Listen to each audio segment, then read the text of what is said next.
That's why everybody hates Americans. She told us this story with all the confidence in the world, like we were going to agree. And we were like, honey, you are wrong. You are the asshole. You are 100% the asshole. Loud and wrong. Yeah. Just an asshole. The American way.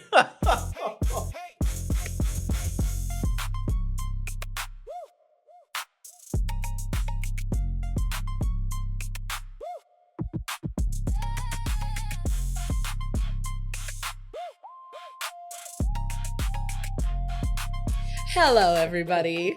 I'm Miranda, and this is Nick. Oi. Welcome to the Ranting Podcast. We're back again for another Am I the Asshole Files episode. Uh-huh. And as always, Nick and I are going to take turns reading 4 Am I the Asshole stories. But first, how you doing? All right. I mean, we just had a conversation off mic, but yeah, your what was your description of tea again? Tea is like water with spit in it. Why? I don't know. It was the first thing I could think of. Honestly. No, we were talking about the problems with drinking caffeine and how I tried to have a coffee today and it just gave me fucking gut rot. Yeah. Like, well, when you take a long break from it too, you know, yeah. I think it's pretty natural to have that. I did the same thing, but I didn't get like gut rot or anything, but like we were saying, my head just got like hot when I was done. It was like a stimulant, you know? I didn't get like the tingling like pre-workout. Yeah. But definitely after drinking the coffee, I was like, Jesus, like my head is just like hot right now. Like, how did I ever drink this stuff? Yeah. And then like the reason I tried the coffee today, and I guess the reason why you did too, because I told you I was going to get coffee, was because Zoa has been giving me like, makes my stomach turn. You know what I mean? So like, I don't know, I've just been trying to take a break from it. But like I can't find, so I'm always trying like different caffeine sources. Like I just want to have a regular fucking caffeine source. It should be quick grab in the morning, go about my day. Yeah, like, it'd be nice if and it it's was just that super easy, complicated right now. But yeah, it's annoying. Yeah, that's like my rant for the day. Yeah, same. I'm like one bad Red Bull away from just fucking cutting out caffeine altogether. I'm hoping these are the solutions. So Monster, you can go ahead and sponsor us if you want. But no, so I'm hoping those are the solution. A lot of people drink those and they're really low calorie and everything, like zero sugar and all that. So hopefully I just want to have an easy fucking solution. That's fair. You know? Yeah, it'd be nice. Yeah. It'd be nice if it was easy. Easy. But it is not. The more shit that's just easy, especially when you start your day, the more shit that's just like, that's why I thrive. One of the reasons I thrive on having a routine is because it's just like, it just makes the day easier for me because I know exactly what I need to do when I need to do it. You know what I mean? That's fair. It just takes the like, it takes like the anxiety and like all that kind of like second guessing myself and all that, like, especially like first thing in the morning. That's fair. So like, if I can just make everything in the morning easy, including caffeine, my day's right. That's fair. Yeah. Well, hopefully the monster works out for you. Hopefully. And if not, I don't know. Yeah. I really don't have any suggestions. Well, if Monster sponsors us, then maybe you can start drinking Monster as well. Well, don't make that face. I mean, yay! Monster! Woo! Oh, it's going to be a long episode. No, speaking of things that we're consuming, I'm actually really okay. I know that was a weird segue. I couldn't find another one. No, I'm actually really excited because after this we get to have a crab boil. That's what we're consuming. Okay, yes. That's fair. And it's been a minute. Yep. And the last 2 times I fucked it up. Yeah, you forgot. So an ingredient. 3rd time's the charm. I think it was a different ingredient both times, right? The first time I fucked up the shrimp. I didn't boil it or something. And I like forgot it and threw it in last minute and it just didn't like cook right. Yeah. And then the second time I did everything right because I was so like concerned about the shrimp. Completely forgot about the sausage. Yep. Didn't even realize it until I served it. And Malachi was like, where's the sausage? And I was like, fuck.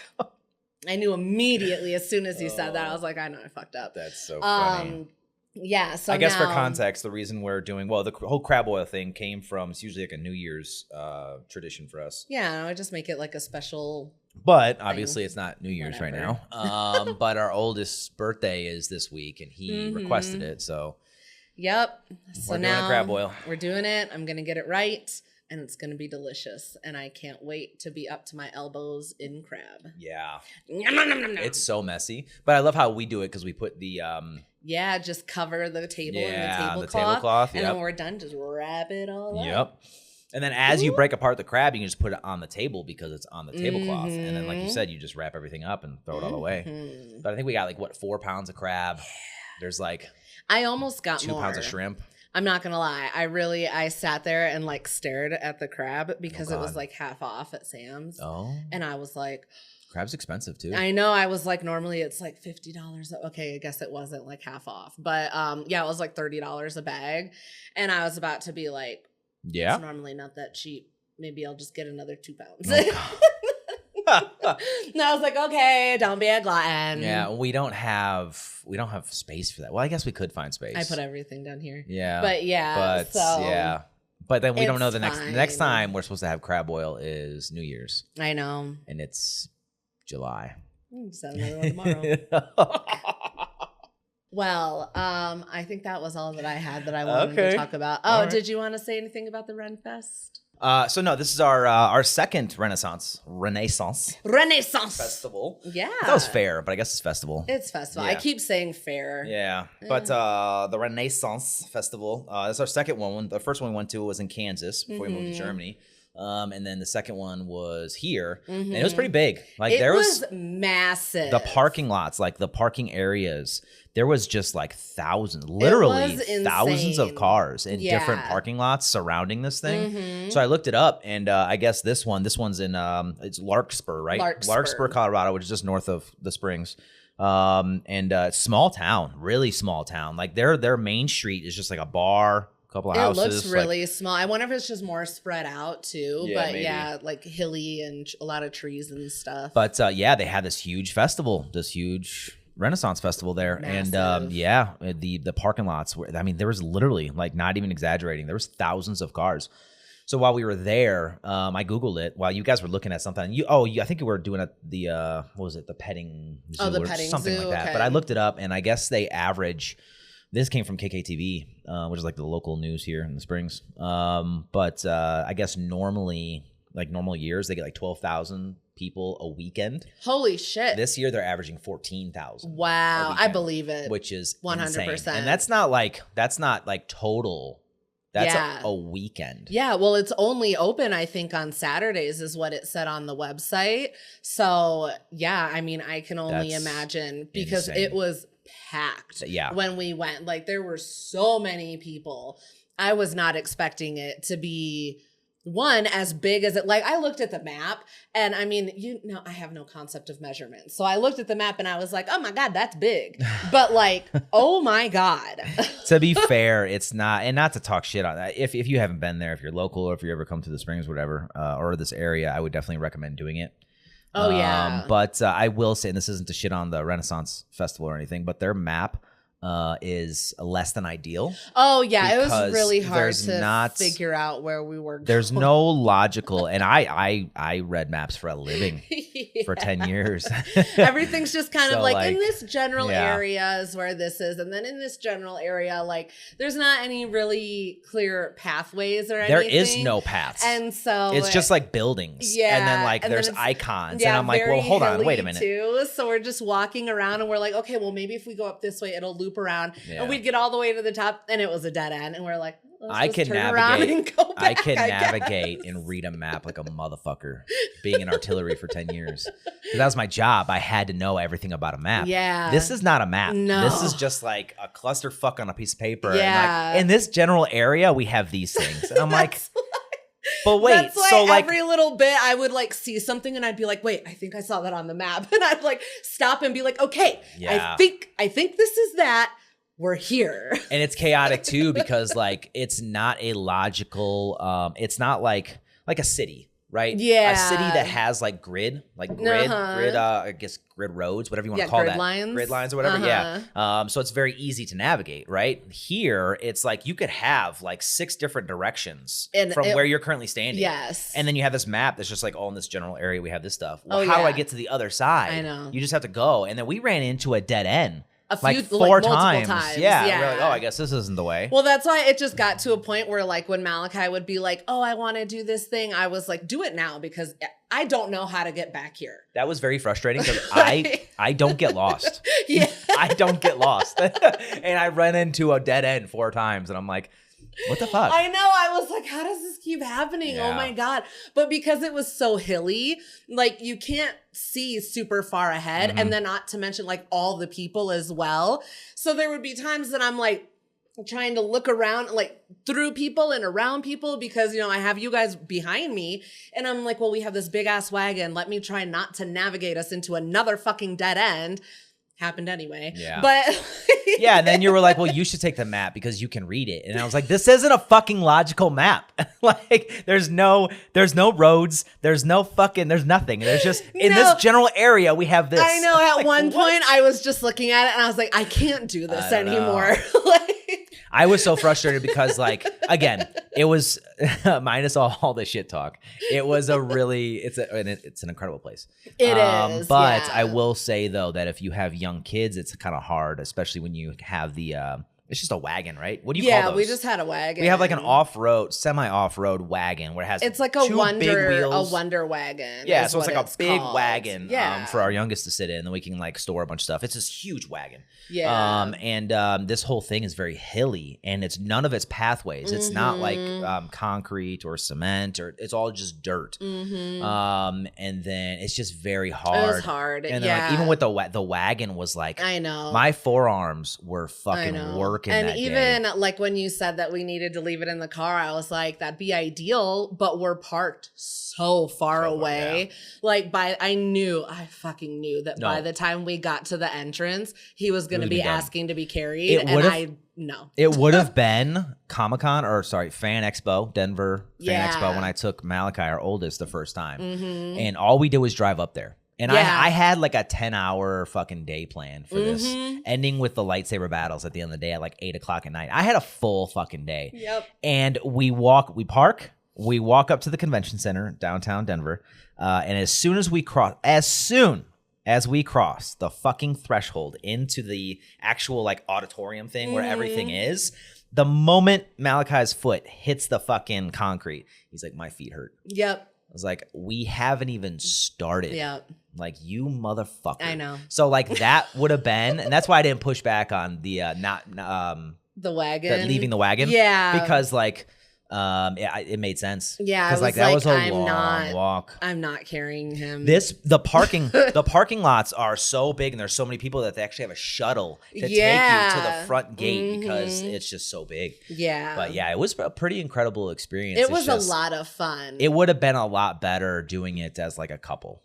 Definitely. Because then we could have visited all if we were able to go back, just the two of us, it would be a lot easier. Because also, like, I wanted to stop and look at stuff too. Absolutely. And I'd stop and look at things.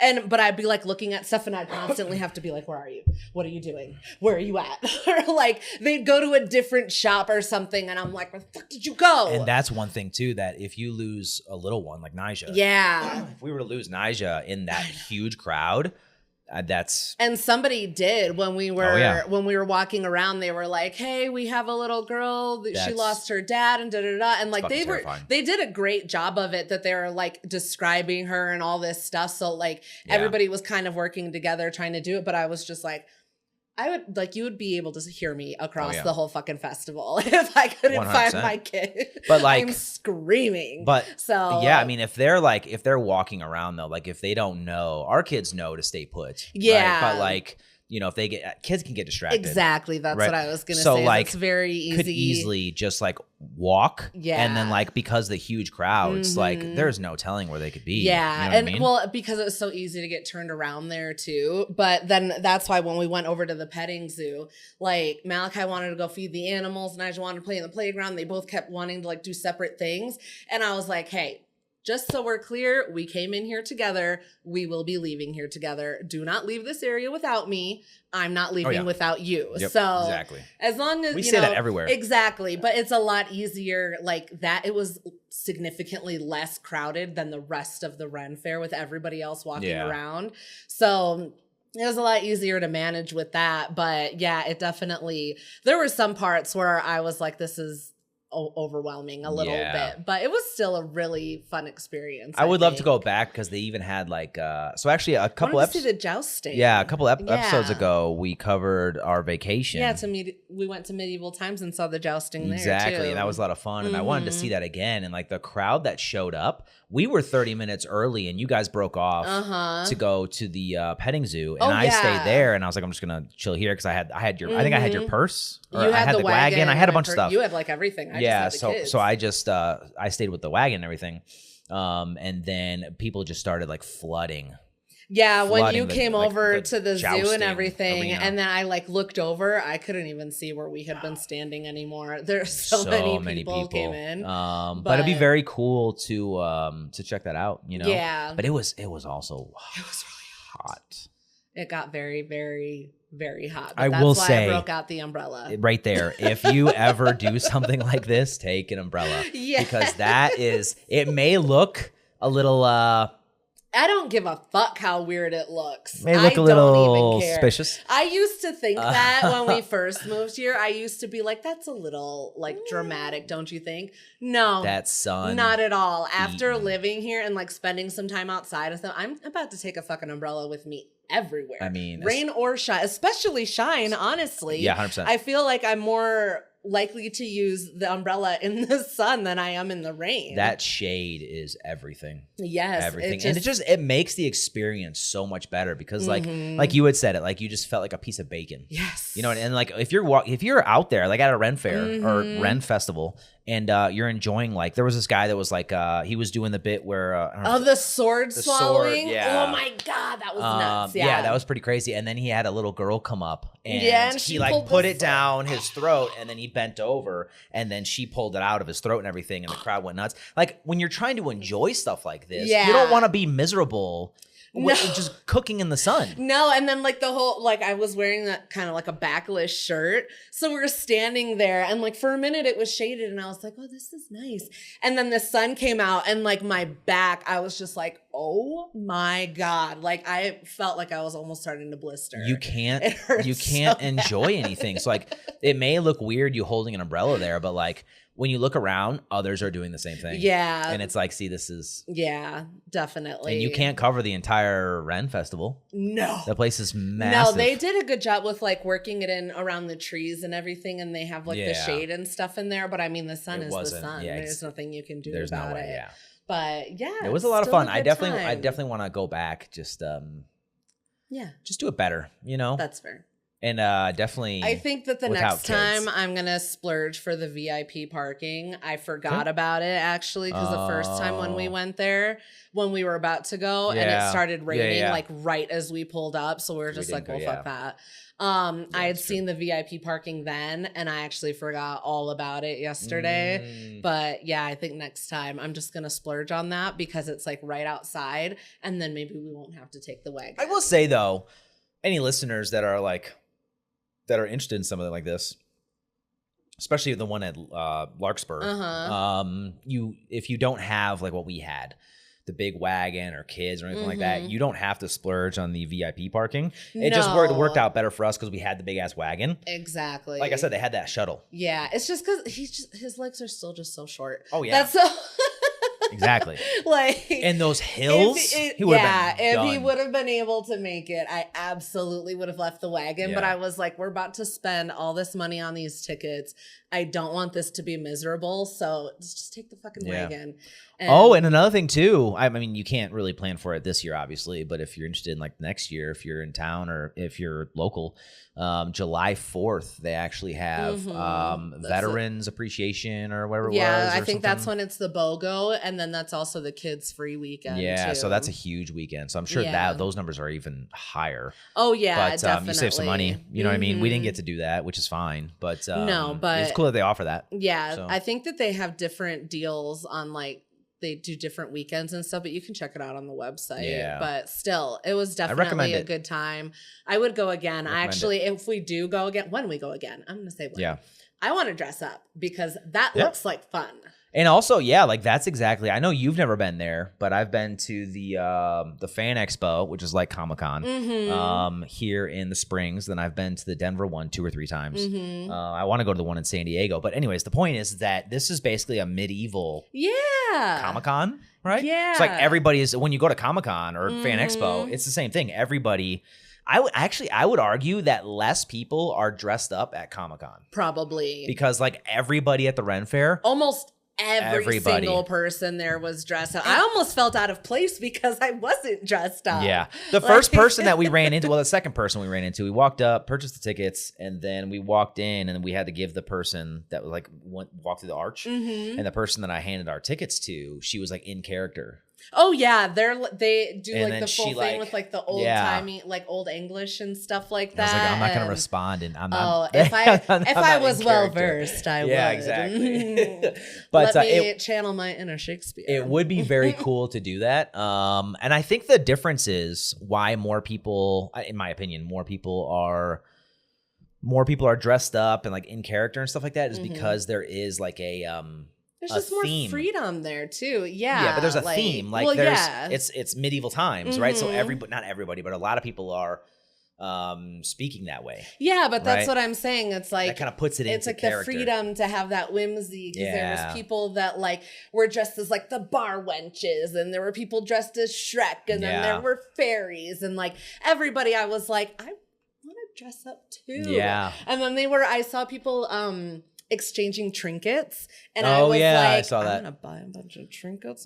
I actually saw it was random outside some of the shops. They would actually have trinkets for trade or something like that, so you could like trade with the bucket or whatever. I thought that was pretty cool. I thought that was really cute. But yeah, I was like, this just looks like such a fun place to come and like run around and just be free. It would have been a lot more enjoyable with just us. It was great that the kids got to enjoy it and everything, and they got to do like when you don't have to be responsible for little people, it's a lot easier.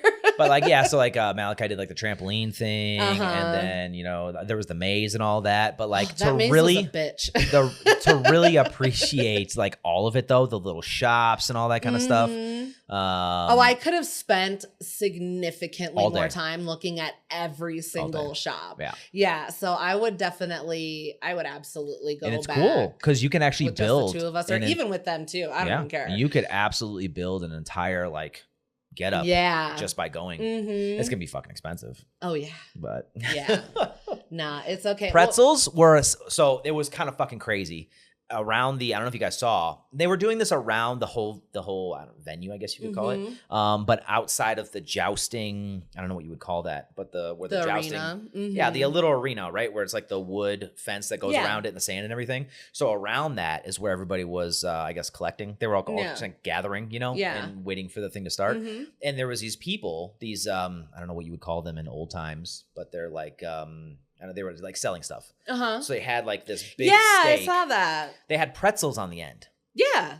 Which I thought was fucking wild because there's just these pretzels lined up on this like steak thing. Each one was like $7. I'm not surprised. I was like, Jesus. As I said, I think it was like $6.50. Yeah, like that's how much your bag of kettle corn was too. Yeah. Yeah. And that's crazy. Yeah, but I mean, that's what you get when you go there. And like everything was in cash too. And I was like, tax evasion. But it's okay. I'm not going to tell if you don't sell. That's true. But, all right, we got super off track. What are we here for again? Am I the AITA Files? Woo! Well, so getting back into it then. Before we jump into the stories, once again, I'd like to remind everyone that we love to see what you guys have to say. So please share your comments with us. And at the end of the episode, as always, we'll be putting in our votes for the biggest asshole of the episode. And we want to hear what you guys think as well. But this time, I also want to hear what you think about this first story that I found in the Am I Overreacting subreddit. Oh, okay. All right. So this story is titled, Am I Overreacting for Calling Out a Cashier for Adding a Tip? Today I was at an amusement park, which is not atypical for me. I go all the time to different ones. It was 95 degrees Fahrenheit, 35 degrees Celsius, very sunny and quite humid. I love to get Dippin' Dots because they're colder than normal ice cream. I walked up to the stand, waited behind 3 kids, ages 8 to 12, who ordered Dippin' Dots as well. I tried to mind my own, so I wasn't paying attention to what the cashier was doing with them. I get to my turn and smile politely. I'm always as nice as possible with amusement park employees because they're hot, sweaty, and don't want to be there. I ask for a regular size of chocolate chip, and with my season pass, it comes out to way more than 8 ounces of ice cream should be. The cashier queues it up on her end, but then reaches over and clicks a button on the card reader. I look and she added a $1 tip. I look at her and say, I don't want to pay a tip. Take it off. Don't add tips without asking. She had a deer in the headlights moment and said I could pay when I'm ready. I said, I am not paying you a tip. You can't just add a tip onto that. And I hit the cancel button. She grabbed someone else in the stall. She was an international employee, so maybe a language barrier, but she was speaking English up to this point. So she has the other person come over and use the POS system, and the total pops up. I make sure there's no tip, and I pay for it then. I was not handed a receipt. Usually, they offer. 100 yards down the path, I run into a manager. At the Cedar Fair Legacy Parks, the employees wear colors specific to their job title, like teal polos for supervisors, white for managers, etc. This manager was in a white polo, and I made sure she was a supervisor and said, I don't really want to get anyone in trouble, but I was just at the Dippin' Dots stand around the corner, and the cashier added a $1 tip without asking, which to me is unacceptable. I canceled the transaction and paid the correct amount. The manager nodded and said sorry and headed in that direction.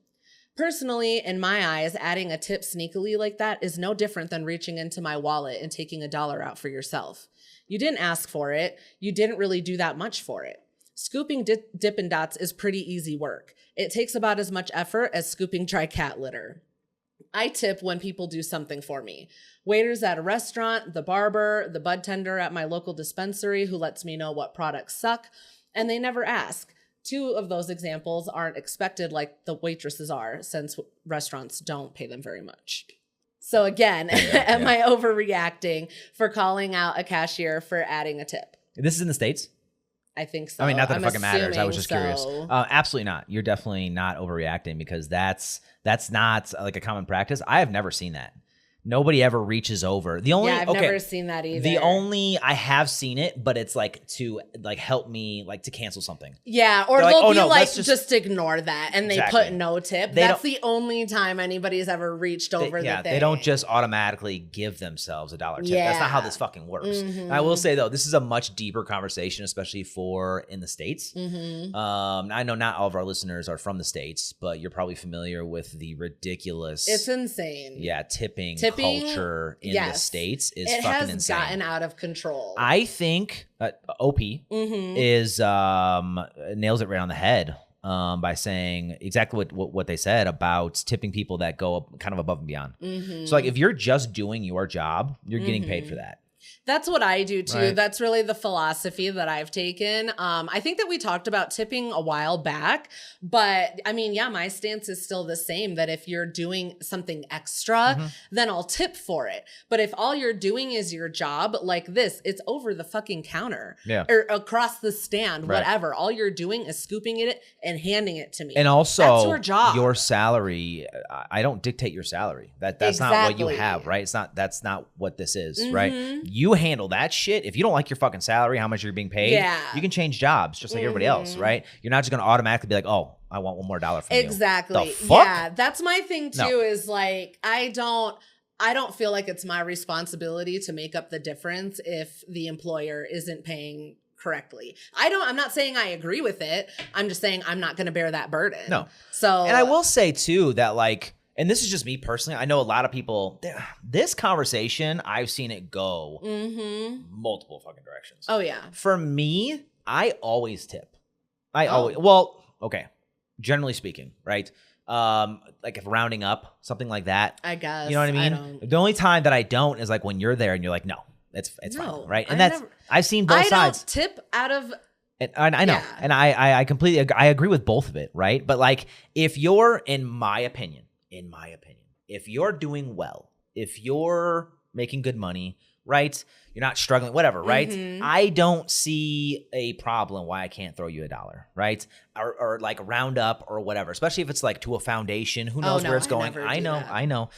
It's just my opinion. I don't mind it because it's like pennies, right? I guess. Or like $1 or whatever. Now, if they're like, oh, you want a tip? Like if I look at the tip and it's like, oh, $10 extra. I was like, absolutely fucking not. You know what I mean? Like $1 or whatever. I don't mind that. I don't even really think twice about it, right? So my point is, in saying that, is that if I were in this scenario, right, and the person didn't reach over and hit it, I probably would have tipped $1 anyways. But now that you fucking reached over and did it for me, no.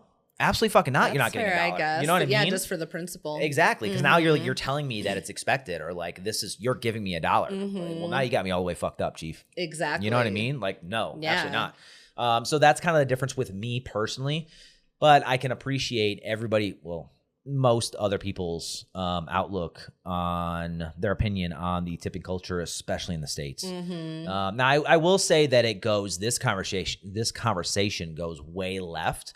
And I don't know how this works in other countries, but when you start talking about waitresses, waiters, whatever, because their wages are drastically different. No, I always tip. That's what I'm saying, is that like if it's a server, I always tip servers. But if it's like at a fast food place or something, if it's like I'm coming up to you and I'm ordering this over the counter, I'm not fucking tipping you.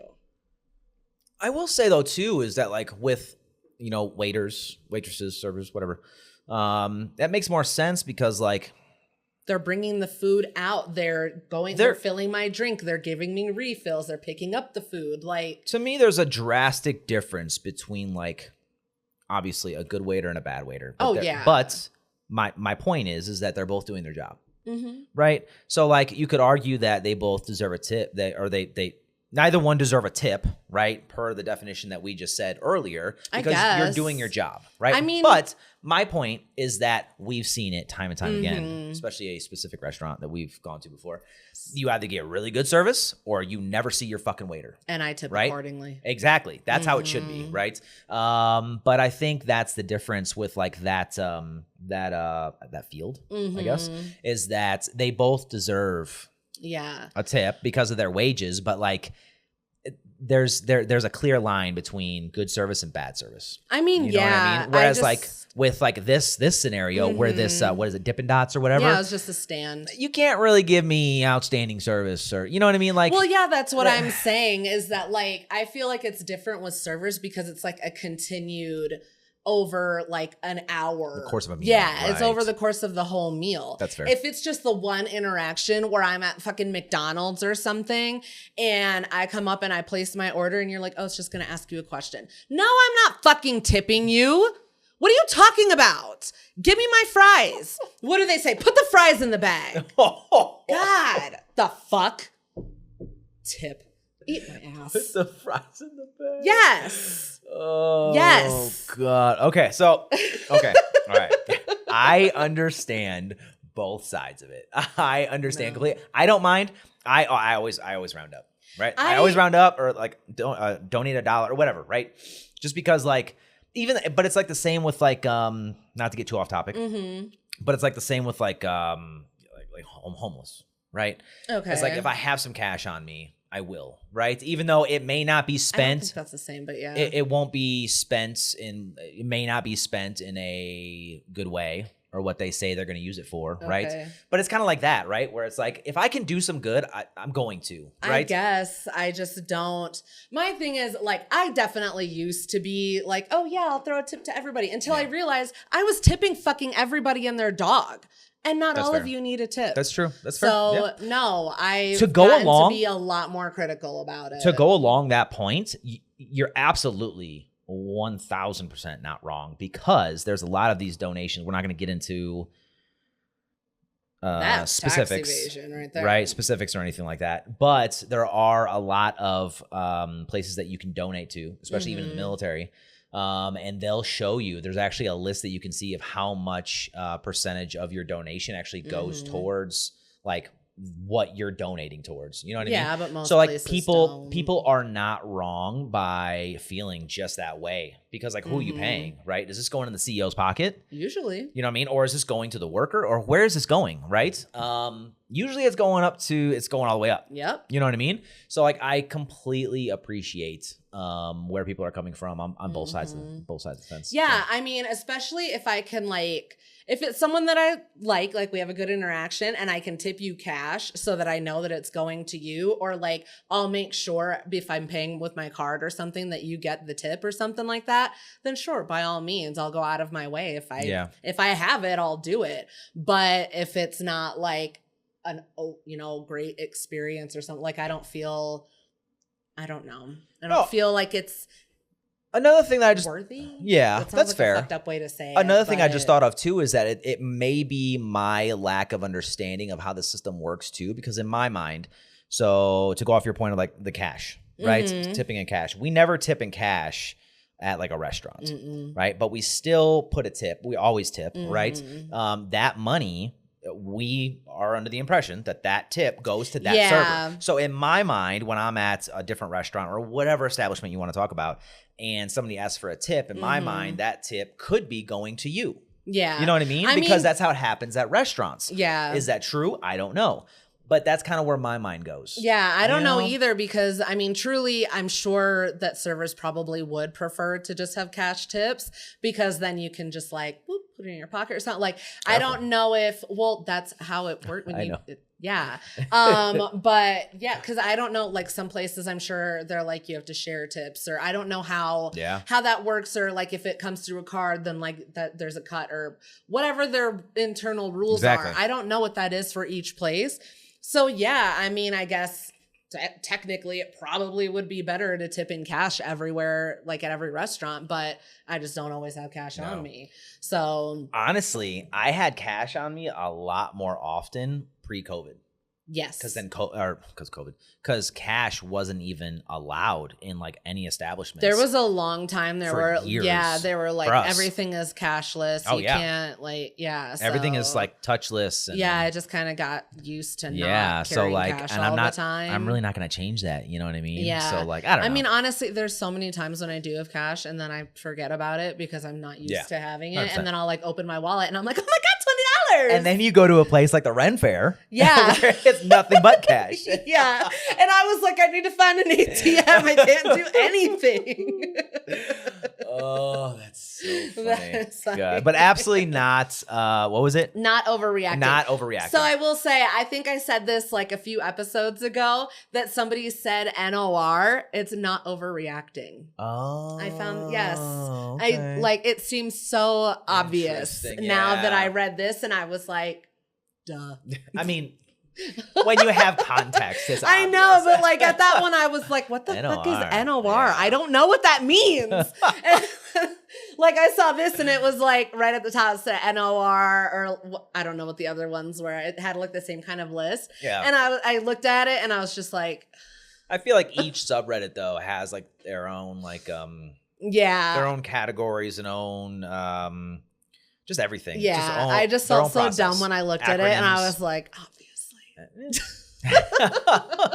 so as NOR, not overreacting, overreacting OR, probably, and then I don't know what the other one was. Okay. I didn't write out all of them here. Okay, but that's interesting. Did you have some comments? Next time, yes, I did have a few. So the overall consensus was not overreacting. Okay. The first comment was just quick to the point. Tip fatigue is real, not overreacting, which I agree. Yeah, 100%, yeah. The second one, especially in the States. Yes, it's on fucking steroids. Yeah. And then the second one said, the thing is that at a stand like that, you get paid for the job, you do the job, there's nothing that warrants a tip. When I go somewhere and order at a counter to get food to take out, everybody has a tip option now that comes first and center. It's one of the most aggravating things. Which, again, tip fatigue. Yeah. And then the third one said, not overreacting at all. That's completely unacceptable. And although only $1, it is still theft, in my opinion. Yeah. To which someone replied, especially if they do it 100 times a day, 5 days a week, Ooh. which led into a whole conversation about how most people probably wouldn't even notice the $1 discrepancy, or at least they probably wouldn't care too much about it. And then there was another point made about it being done in an amusement park where most people that are there like paying for things are also distracted with their children. So it's a bit more fucked up because they're going after semi-easy targets. This is, I mean, that's a scam. It really, yes, people like core, right? delved into the scammy part of it, like hardcore. And I will say, I totally overlooked this. But this is an amusement park, and things are already, what's the word? They're already marked up. Marked up. Yeah, they're marked up. So like, this is, Yep. And then like they said, if they're adding a $1 tip onto every single transaction, how many people are coming to get Dippin' Dots at your stand every day? How many times are you doing this? Are you here 5 days a week?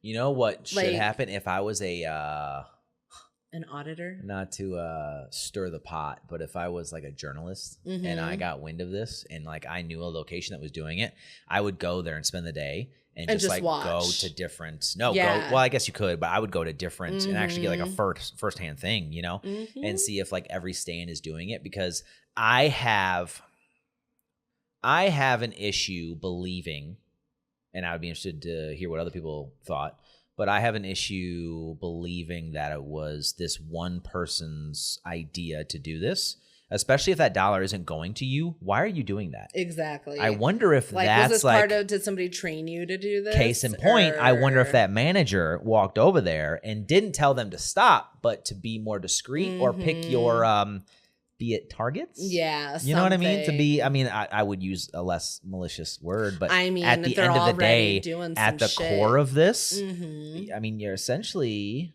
you know, kind of a target. Yeah. Especially if you're doing it to some and not to all. Exactly. Yeah. So that's why I wanted to include that, because when I saw that and I like went to the drop down for like all the rest of the comments, people were going in on these like scam theories and stuff like that, and I just thought it was interesting. To me, that's not even like a there are some what are they called?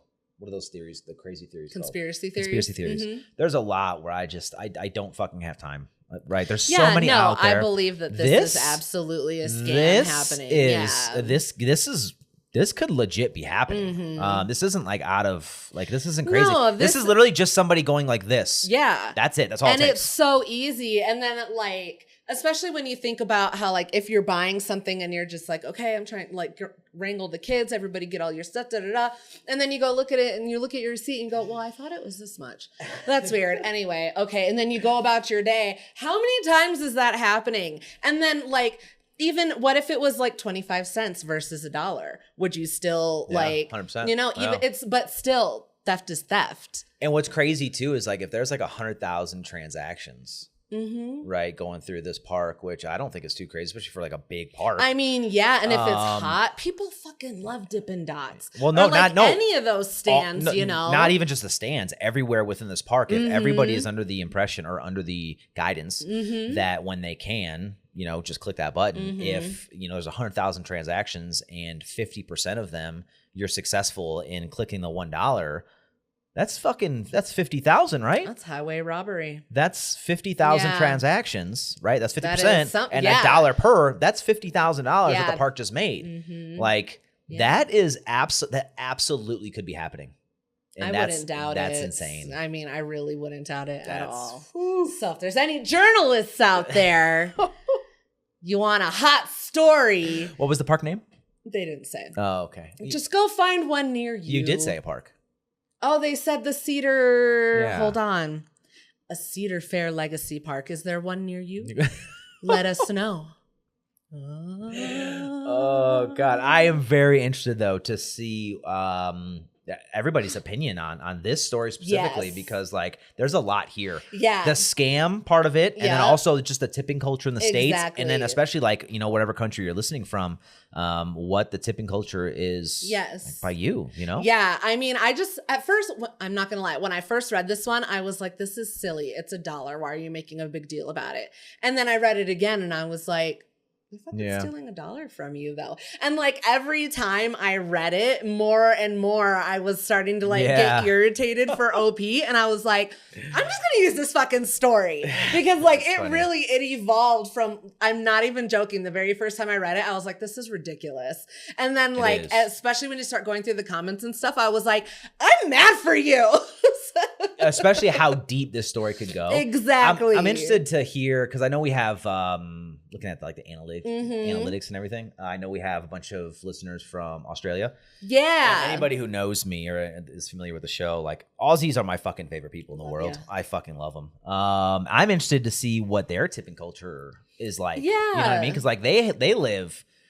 No disrespect, right? But like they just I think it's just we just don't have the knowledge. Yeah, I don't know. I've always wanted to go, but I don't know like if they have the same tipping culture as us. I think it's just I don't know. I'd be interested to find out kind of how that works. I feel like not a lot of places have tipping culture like the US because like the wages are just fucking stupid here. That's why tipping culture is the way that it is. It's like a fucking circle. So I would agree with that, but to take it a step further, I think not to shit on. I mean, I love the States, right? This is home, but I think Americans, and generally speaking, right? There's a greed. There's a greed that's what I'm saying. That's not only just like the wage kind of issue that we have in the States, you know, low wages and stuff like that, but also just people just want to it's capitalism consume and you know what I mean? Like they just want more and more and more. So I think that's just I don't think that's everywhere though. Cause there's a lot of places that you go where they're completely content with just surviving. Well, that's what I was going to say is when we were in Europe, I don't think we tipped like the whole time we were there because it's just not. Yeah. It's not customary there. So I think we even tried once. So like, no, we don't accept tips. Yeah, there was like, I think, where did we go? We went somewhere where I was looking it up, but there's like some places where it's actually offensive if you try to tip the wait staff. Yeah. Yeah, because they're like, you think I don't make enough money? Like what the fuck? That's how it comes off. So that's why. To be fair though, my argument to that, I think that's kind of fucked up to do because you should have, this is my opinion, right? Is I don't mean to sound shitty, but like you should be more aware of. I don't mean it in a offensive way. It's just what I do in my culture. Well, right? That's what I'm saying. Is just within their culture. That's why it's offensive because they are paid well enough that they don't depend on tips. So that's why, like, if you go there, they're like. Why it's almost like you're saying that they're lesser than is how it comes across. But that's what it's a cultural difference. Yeah, right. So, and you can't really, and it's not fair for me to be like, well, you should understand that like I'm just doing it because that's just where I come from. But you could say the same thing from the other side. Exactly. Well, you should understand that like it's offensive to me. So like it goes both ways. It's just like in I think it's Kuwait. It's on one of my deployments that we got like a brief that like I think it was Kuwait. Was it Jordan? Oh, it was one of those countries. But like waving with your right hand was offensive. Yeah, there's certain things. Yeah, because you like wipe with that hand, so you don't shake hands with that hand. Right, stuff like that. I think like in Egypt as well, you don't. If you cross your legs, you don't show the bottom of your shoe to somebody because that's like super disrespectful. Yeah, see stuff like that. But yeah, that's why I've said before, like if you're traveling. That's why you should take the time to kind of learn these little customary things. That's fair. That's why I would try to like do that stuff on our way to places because I was like, it's bad enough that we're Americans traveling. They already hate us. They already hate us. Let me. It's true though. I mean, I've been all over the world. And one thing that I know is true is that most of the world hates Americans. And another thing that I've learned from that, to branch off that lesson, is that they're not fucking wrong. Yeah. Because like, I'm not like this, but I've seen a lot of people. I know a lot of people that just like think that the States is the center of the fucking galaxy, or everything branches off from the States and everything. The States runs the world, and like we're just very loud and disrespectful. And it's like you're not wrong because a lot of people think that way. Yeah. And it's wrong for them.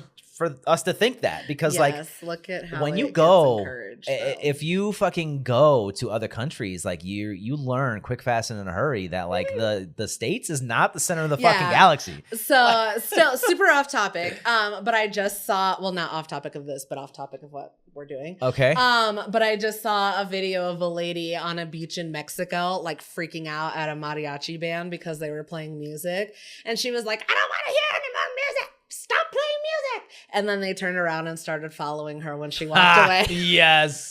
I love it. See? She was an American? 100%. Oh, yeah. You should follow her. Yeah. So, yeah. That's awesome. Anyway. That's true, though. And there was one. Last thing before we move on is that somebody that we know personally went to, I think it was the UK. And they were they were on a cruise. If it's the story that you're telling, they were on a cruise. And they were wondering why the language had the UK flag and not the American flag. I think it was an excursion or something. Yeah, they were off the like they were off the boat. So they went somewhere, and I thought it was the UK. And then they went to like a McDonald's or something, and then it wasn't the American flag for English. It was the UK flag. Yeah, and they threw a fit and went to the manager and like, why is this not an American flag and all this? It's like, if you don't see the fucking problem with this, that's why everybody hates Americans. She told us this story with all the confidence in the world, like we were going to agree. And we were like, honey, you are wrong. You are the asshole. You are 100% the asshole. Loud and wrong. Yeah. Just an asshole. The American way. Yes. Oh, just loud and wrong, all in the same sentence. That's the most American shit literally. But anyway, so for sure, let us know what you think about that first story. 100%. Do you think OP was overreacting or not? All right, so now I still have two Am I the Asshole stories. Okay, so, I thought that was one of your stories. Okay. Sorry, guys, you have to listen to me talk a lot today. All right, so the first story and the first Am I the Asshole story that I have is titled, Am I the Asshole for Refusing to Put My Son in Camp? Okay. My husband and I have 3 kids, 9 male, 5 female, and 3 female. My kids go to a home daycare after school and in the summers. It's run by a woman, Judy, with her daughter as an assistant. Every kid in the daycare is related to Judy except for my kids. Judy was a preschool and public school teacher for 20 years before opening her daycare. She's a great teacher, but she is very strict. The kids aren't allowed to bring any toys from home or anything with a screen, including a smartwatch. Judy doesn't allow screen time during the school year, and over the summer, she only allows a half hour to an hour of PBS Kids for the kids over 5 after they do roughly an hour of summer school while the kids ages 5 and under nap. Judy also doesn't make alternate meals without a doctor's note. She tells the kids she did her job by making the food. Whether they choose to eat it or not is on them. Additionally, the kids over 5 are responsible for packing their bags when they go out. They do at least 3 outings a week. The first few times, they get a list. After that, it's on them to remember their snacks, water bottles, books, toys, etc. If they forget, she keeps a small water bottle and a granola bar in her bag, but it's not as good as what they would get if they remembered to pack. My son hates Judy's daycare. He doesn't want to carry a backpack, so he ends up drinking lukewarm water and eating a granola bar or skipping snack. He hates her lunches. He's upset about the no screen rule and having to leave his watch at home, and he especially hates summer school. He's been begging me to put him in camp. I've been refusing because A, camp is $450 a week for him to be in a group of 25 kids watched by some teenagers at our local rec center. Judy charges $375 and has 8 kids to 2 adults. B, camp is from 9 to 4. Judy's is from 7 to 7. Our kids are typically there from 8:30 to 6:30. C, the kids are learning responsibility at Judy's, and the summer work helps prevent the summer slump. My son has been throwing massive tantrums when it's time to leave in the mornings, and my husband is wanting to give in and put him in camp to make things easier. I'm refusing to pull him from Judy's, so he's upset at me for being difficult. So again, am I the asshole for refusing to put my son in camp? I don't think so. The main parts that stand out to me with this story is that it's building structure, discipline, And also what happens when you don't prepare, right? So all those things, I mean, there's so many valuable lessons that they're learning at Judy's.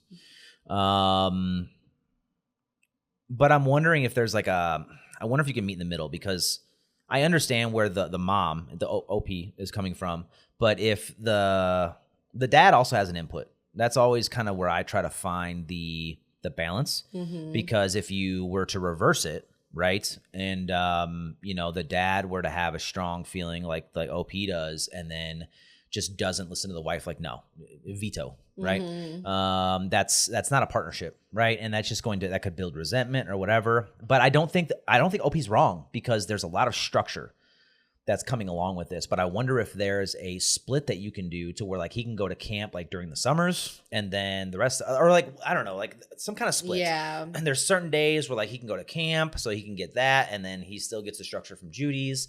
I think there's a middle ground here that's being ignored, right? It's not just one or the other. But I can appreciate the time restrictions that come from the summer camp. I can also very much appreciate how there's 25 people to a couple of teenagers, because I mean, there's a horror movie that starts that way. Yeah. So, and I can appreciate the kind of worrying that comes along with that. Because like, what are these teenagers actually doing? Exactly. But some of these facilities, especially like nice facilities, for example, Lifetime, if anybody's familiar with that is top-notch fucking care, right? Because we've even used it ourselves, right? So if that's what they're getting, if that's the camp that they're talking about, you don't have to worry about kids not being watched, because there's so many people there. There's so many people there. There's so many security measures. Doors are locked, right? So there's a lot of things, right? Yeah. And also, you can't even take a kid out of there. If they change rooms, they come with like a card or something. I remember So like there's a lot of control measures. But again, I think it all comes down to what is best for the child. But then also I think the caveat, like the kind of the second tier, would be, what do both parents want? Yeah. Because it's not just a one parent household. So I would, in my personal opinion, let me get the question again, verbatim. I think, am I the asshole for refusing to put my son in camp?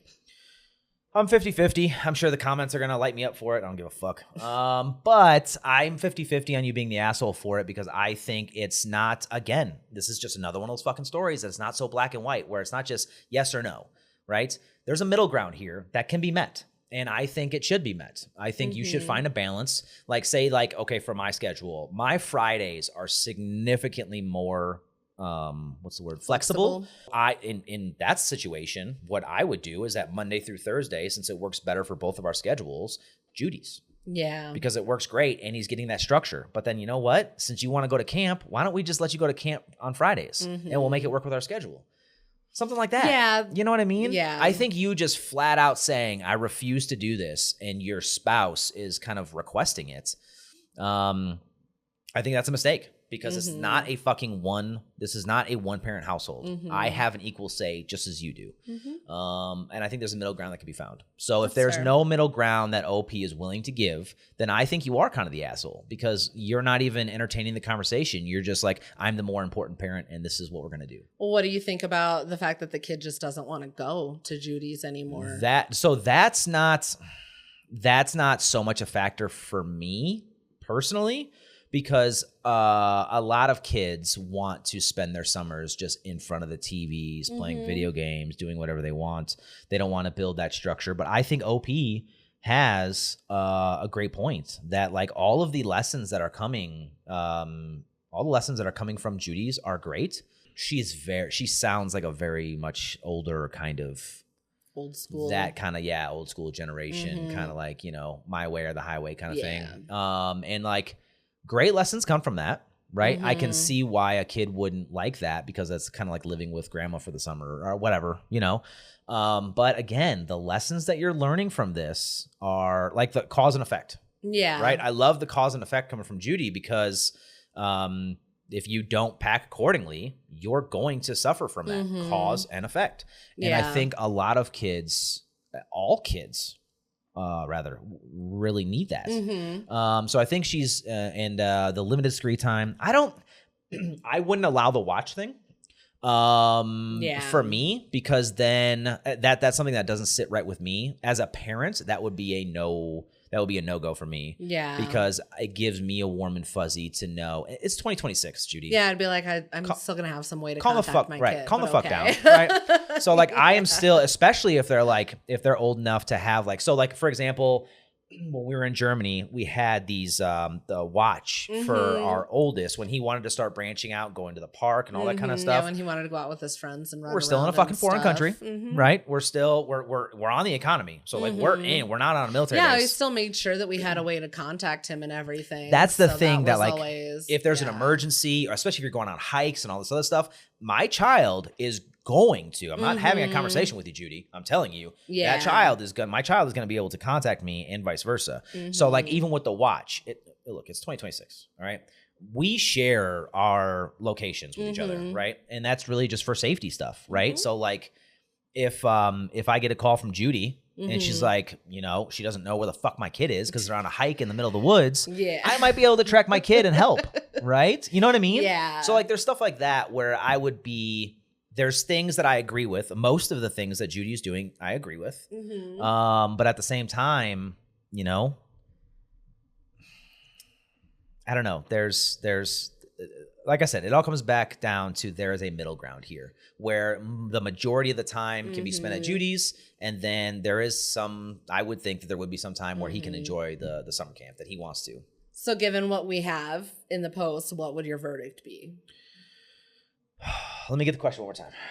Am I the asshole for refusing to put my son in camp? Refusing gets me.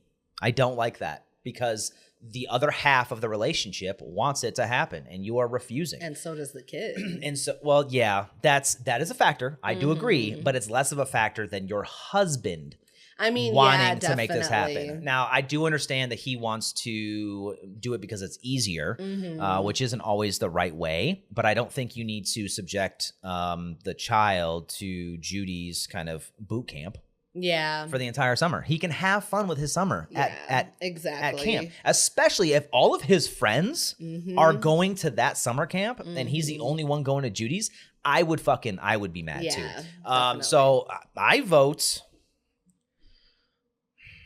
Would everyone sucks here work? Or just you're the asshole? Am I the asshole for refusing to send my son to camp? I think you're the asshole just because of refusing. I thought so too. Definitely because like I went to daycare when I was a kid, and I remember there were several times when I had to be at daycare or like before we found the one that I really liked, the one that I actually like kind of grew up in. We tried several daycares and I was very quick to tell my mom if I fucking hated it. Like I was very, very fast to let her know. And it would come to a point where I was like, I'm not going back there. What was her response to that when you said that? She would always try to find someplace else for me to go. I know that there was one place where I think I had to go there for maybe like a week because she was like, well, I already pay. I think she like had prepaid or something like that. And she was like, I need time to figure out where to send you or something. Like I was still too young to leave home alone. But I do remember that there was one time when we were living in Wisconsin and she sent me somewhere to like, it wasn't even like a daycare. I don't know. But I was like being babysat by this lady and she barely spoke English. And it was just me and her grandson there. And she was like, okay, go play at the park. And it was hot as fuck outside. And this is in Chicago. This is like in the middle of Chicago as well. Or not Chicago, I guess it was Wisconsin. Milwaukee. Oh, okay. Yeah, sorry, not Chicago. In the middle of Milwaukee. And she's like, you guys got to go play at the park and everything. You can't be in the house.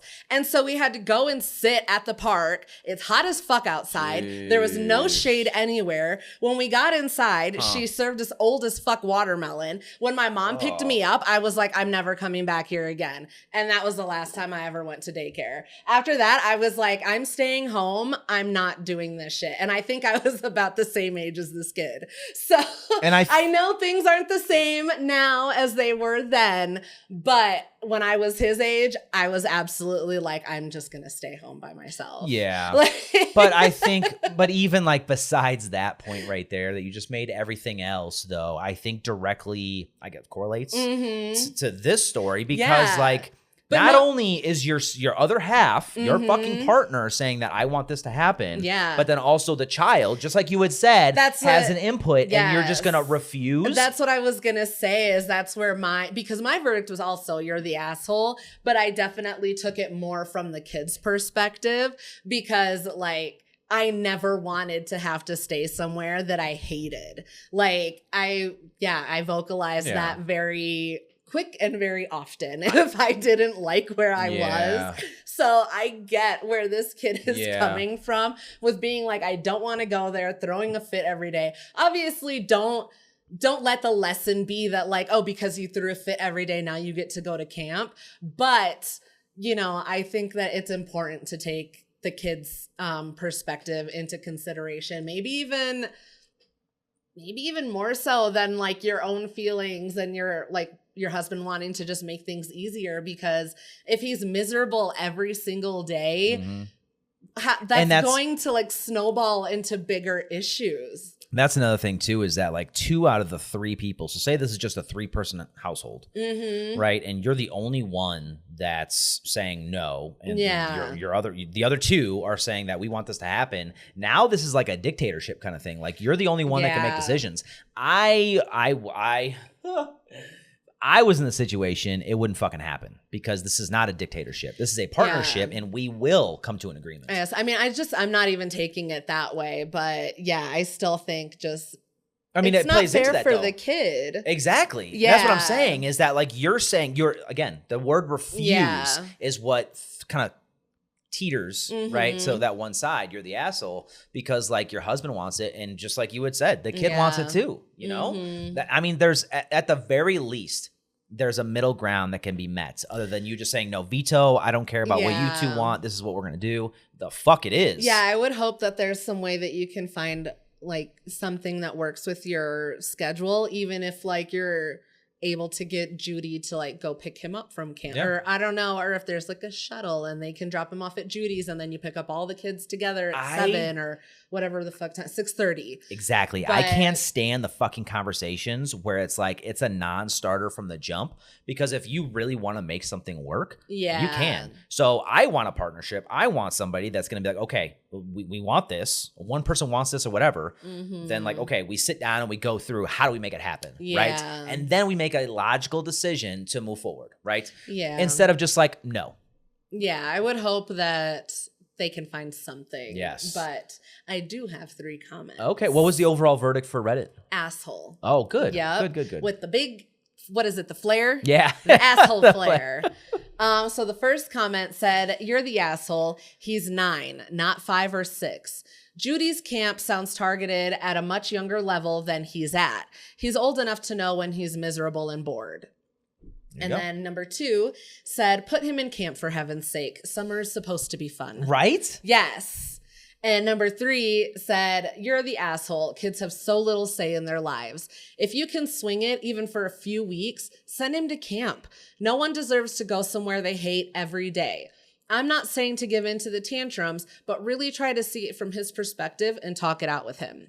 Also, summer school for a 9-year-old, if he doesn't need the help, he really should have a break.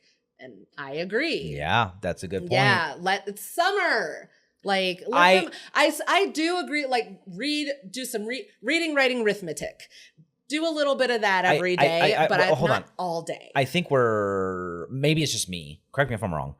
I think we're misunderstanding why he's going to summer camp. I don't think it's because he needs the help. It's because the parents are working. Yeah, no, they're saying that Judy's program, her daycare, they do summer school. Right. So that's why they were saying like that sucks that the kid, he's being forced into summer school. So they're not saying to just pull him out of both. They're siding with camp, summer camp. Yeah, they're siding with camp, which like, I don't know. I mean, all the camps that I've heard of anyway, you don't just go and it's like a fucking free-for-all or whatever. There's structure there. Like you have depending on the program, but yeah. Well, yeah, but I mean any camp worth their salt. They have, you know, a routine down. They have a schedule and everything. There's planned out activities and all these different things, all these different opportunities for them to learn and play and have fun and like socialize and all this stuff. Like kids learn in more ways than just having their face in a book. He needs to go. Let him go and play at camp. That's what I mean. And like, the fact that you're, again, the word refuse is a veto in my mind. And that's not what this is. Like, this is not a fucking veto situation. I'm telling you, we're telling you, this is what we want. We need to sit down and come up with a plan. Yeah. I would certainly hope that they can find I can something. appreciate... To play devil's advocate, I can appreciate OP's comments on the timeline. So the 7 to 7 for Judy's thing, it works better. But like, also, what's best for the child? That's what I was gonna say. Is I understand that like the time from. That's why I was saying that if you could work it out to where you drop the kids off together, and then if she's okay with like dropping him off, or her daughter as the assistant could run him to camp and then have him come back, you pick them up together at 6:30. I don't know, but like I would absolutely is an adult conversation. And that's what needs to happen, other than I refuse. Yeah. I mean, also this is definitely coming from probably a more biased way, because like when I went to daycare, it was also at a home daycare, and that was the exact setup that we had. If I ever needed to go somewhere early or be dropped off or whatever, she was very, very quick to be like, yeah, you can bring her in early, or you can come in late, or I'll drop her here, we'll meet you there, blah blah blah. That's fair. Because it takes a fucking village. Yeah. So yeah, but unfortunately, OP, you are the asshole. Yeah. 100%. Try to come to a resolution and I'll change my mind. But all right, now it's time for our second Am I the Asshole story. So this story is titled, Am I the Asshole for Refusing to Give My Late Husband's Dog to His Daughter from Another Relationship? Jesus. I'm in my 30s. I was married to Pete, 40 male, for 6 years. He passed away about 8 months ago, and it's been hard. Pete had a daughter, Lily, 19 female, from a previous relationship. She lived with her mom in another state. They weren't super close, but they talked. She visited us maybe twice a year.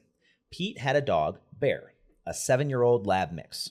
He had Bear before we even got married. That dog was his best friend. They were always together. When Pete passed, I was a mess. The only thing that kept me going some days was Bear. He would just lay with me and let me cry. I feed him, walk him, pay for his vet bills, and he sleeps in my bed. It's been me and him for 8 months. Lily came to visit for a few days to help pack some of her dad's things. She saw Bear and started talking about how much her dad loved him and said she wanted to take him back with her to her mom's house. She told me Bear is a piece of her dad and she deserves to have him. I told her no calmly. I told her I love Bear too and he is my companion now and she can come see us anytime she wants to. She lives in a small apartment with her mom and 2 cats, and Bear is used to a big yard and a quiet house. I also reminded her she's in college and busy and I'm home most of the time. Leaving Bear all for her mom or something? She's Pete's blood and I do want to keep the relationship with her. Let her visit us sometimes, but she got really upset. She said I wanted everything. She said her dad would want her to have the dog. I am sure she's always welcome here to see Bear, but I can't say for sure if she'll always want me coming to her to see Bear if she keeps him.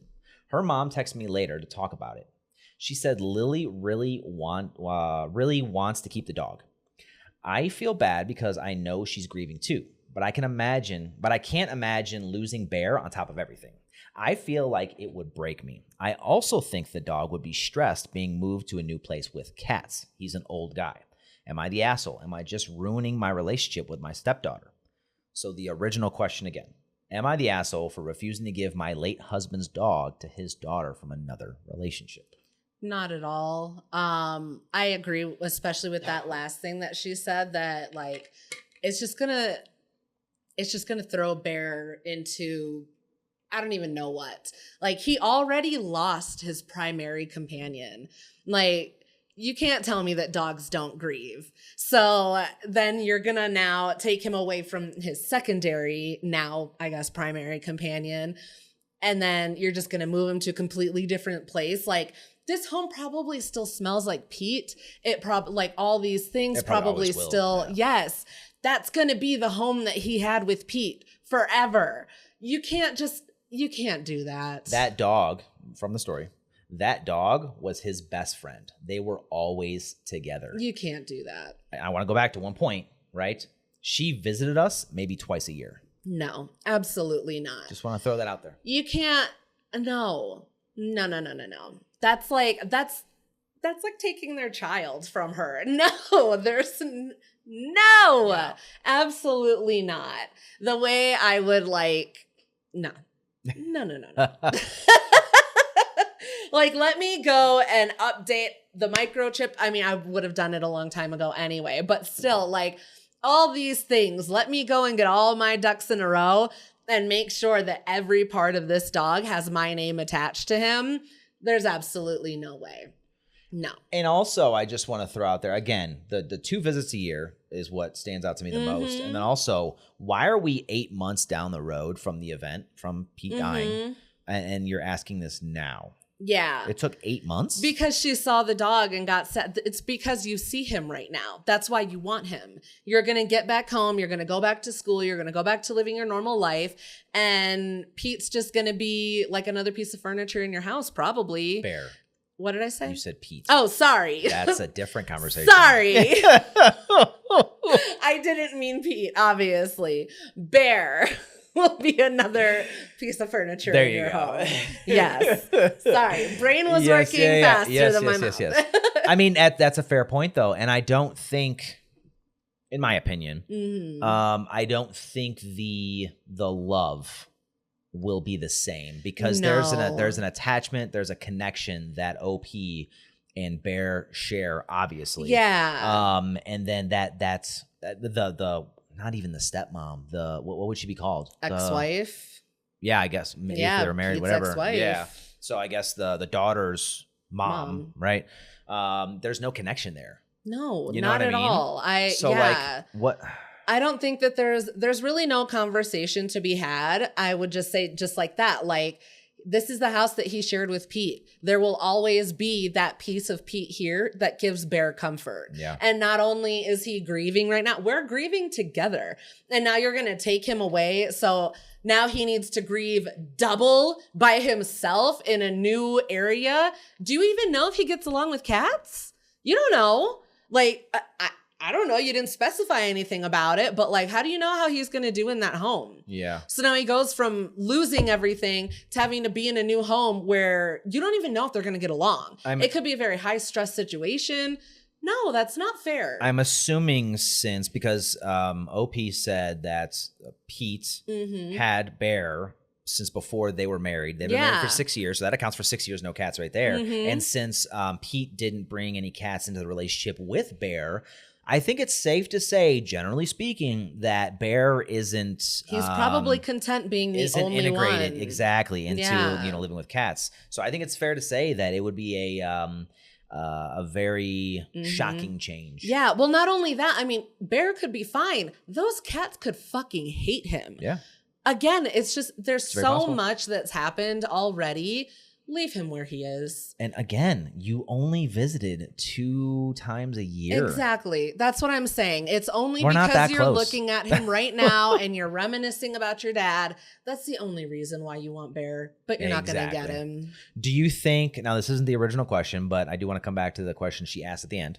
Am I just ruining my relationship with my stepdaughter? What do you think about that? No. I don't. If she lets this come in between your relationship, that's on her. She's the one that initiated it. It was a ridiculous request from the beginning. And if she doesn't come around and see that, then I don't think that there's anything lost, honestly. I think you're probably better off. Yeah. So I wouldn't go as far as to say, now if it's a conversation we're having kind of offline and not in front of the daughter, I would say it is an outlandish. It is a ridiculous request. Absolutely. But like, I would never say that to her because I know she's grieving and that's just her process. She wants a piece of her dad. You know what I mean? So I don't think it's a crazy request. But I think you saying no calmly was it. Yeah. That was perfect. And I think exactly just how you said, explaining to her that it's unreasonable that, you know, he's in a comfortable place. She's in college. She already has a lot going on. It just doesn't make sense. Yeah. And yeah, as long as you frame it like that, then that's fine. And she even, just like you said, she provides evidence. Reasons why this won't work, you know? Yeah. It's just, it would be a bad move for everybody involved. Yeah, I agree 100%. So yeah, not the asshole. I hope that she doesn't let it come between you guys. But again, grief does crazy things to people. So she might let it for a while, but I hope that she comes around. Do you think that, before we get into comments and our final verdicts and stuff, do you think that there's anything, if you were in that position, do you think there's anything that you would, I always forget the word, counter. Is there any kind of counter that you would provide? No. No? Nothing? I would be like, you can come and see him as often as you want. Okay. You're more than welcome here whenever you have a break from school. She says that to you. Yeah, I mean, I would just reiterate that. Like, anytime you have a break from school, I know that your dad's gone, but like, you are still more than welcome here. This can still be your house too. You can still come here and like, we can talk about your dad, whatever. I don't care, but you're not taking my dog. And I'm not even going to be like, oh, you can take him for a week, because I'm not leaving it up to chance that you don't bring him back. No. So I would take the dog out of it completely. Yeah. In my counter, what I would do, I would absolutely provide a counter offer. But it wouldn't be the dog. No. It would be something else that meant something to the both of them. If I could find such a thing. We don't know what happened to, cremation or anything like that. I'm not saying that. Obviously, I wouldn't do that, because that's yours as well. You know what I mean? But like something else that maybe like they shared, or something that's, because you have all of Pete's stuff. Exactly. Theoretically, well, of course. some people, they'll like take shirts and stuff and they'll like get teddy bears made out of the shirts, or they'll have like a quilt made or something. You could definitely do something like that. That's what I mean. But yeah, bear would not be just part of a compromise for me, outside of me letting you know that my home is open to you to come the visit. Only reason I bring that question up is because of her last question before she ends the post is, am I just ruining the relationship with my stepdaughter? She seems to be very genuine in wanting to save the relationship. She's not doing this out of like maliciousness or just like pettiness. No. This is my dog and it means something to me. Exactly. But here, like, let's find something else that, you can find that connection, because like you had said, I think it's a great point that because you see Bear right now, you have a very strong connection to your dad, Pete. Yes. And you guys are still grieving. It's only been 8 months? Yes. You're going to be grieving for a while still, probably. Yep. So it's understandable. It's understandable for everybody to have their feelings and their emotions right now, but that doesn't make her right. It doesn't mean that she should get the dog because it was her dad's.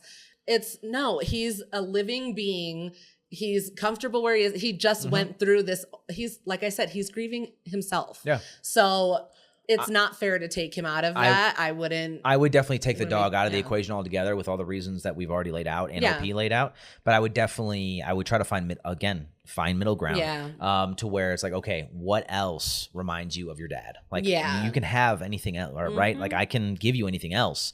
But like, I would think like if he was cremated, right, those stay with OP, and then so does the dog. But like anything else, like, I am fine with you, like, I want to respect that, but like, these are our non-starters. So I agree. Absolutely. What is do you want the question again? No, I mean, you're not the asshole. Okay, Definitely that was mine not. as well. The overall verdict on Reddit was not the asshole.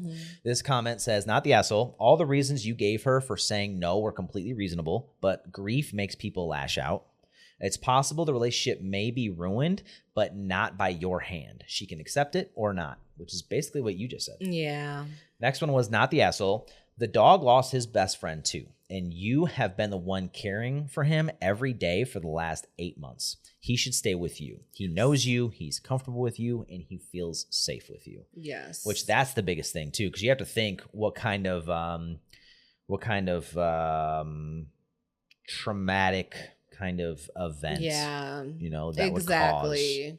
Yeah, because I mean, like, I know people talk about with dogs, like if somebody passes, if they're, whether it's another animal or like they're human, if you give them an opportunity to smell them, then they're able to like recognize what happened, and it kind of helps. But obviously if it was like a sudden accident or something like that, you don't always get that. Yeah, so, they were young, so that's fair. Yeah, so sometimes it's a little harder for animals to process what happened if, you know, you're there one day and then you're not, and you just don't fucking come back. And then all of a sudden this strange person comes and takes you away, the psychological damage that you're causing that animal. Exactly. Like, and then, like I said, he goes from living in this home that he shared with Pete, where, like I said, everything probably still smells like Pete, or there's little pockets of that house that still do. And then you take him somewhere where there's no trace of Pete at all. That's so fucked. I would say my opinion doesn't change whether it's a puppy or not, but my only comment for like the whole, if it was a younger dog, would be it would. I think it would be a lot easier because if they hadn't had all that time together, but they've had, you know, we know for sure at least 6 years, however long he had Bear before. Yep, exactly. That's, come on. Well, they were married for 6 years. It's been 8 months since the event. That's what I'm saying. And then also he had it pre-marriage to OP. Yeah. So I mean, right there, it's already 7+ years. You know what I mean? Leave him alone. Yeah, it's an old dog. Like, you got to leave it alone. The last comment was not the asshole. You've been with that dog for 6 years, and legally, dog was your husband's property, which goes to you now. So she's SOL. It's true. Yeah, exactly. 100%. Yep. All right, time for our third Am I the Asshole? Okay.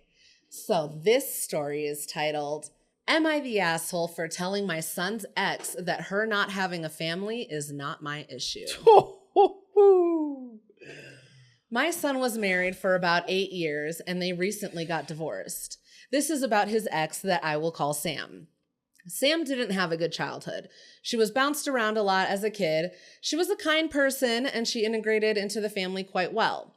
I took a parent role with her overall. They got divorced because they couldn't have kids. It put a huge strain on their relationship. It was a sad mess with 2 miscarriages. Overall, the marriage broke. My son is dating someone new now, and I don't know if she is dating anyone. Ever since the divorce, I have stepped back from having a relationship with her. So no invitations to family events anymore, and I don't really message her at all. For example, my daughter just had her graduation party, and she wasn't invited. I got a call from Sam, and she asked if she did something wrong because we don't invite her places anymore. I told her she's divorced from my son, and I don't hang out with my kids' exes, that it is inappropriate. She told me he didn't have to know. My sons would be unhappy to find out I hung out with her behind his back.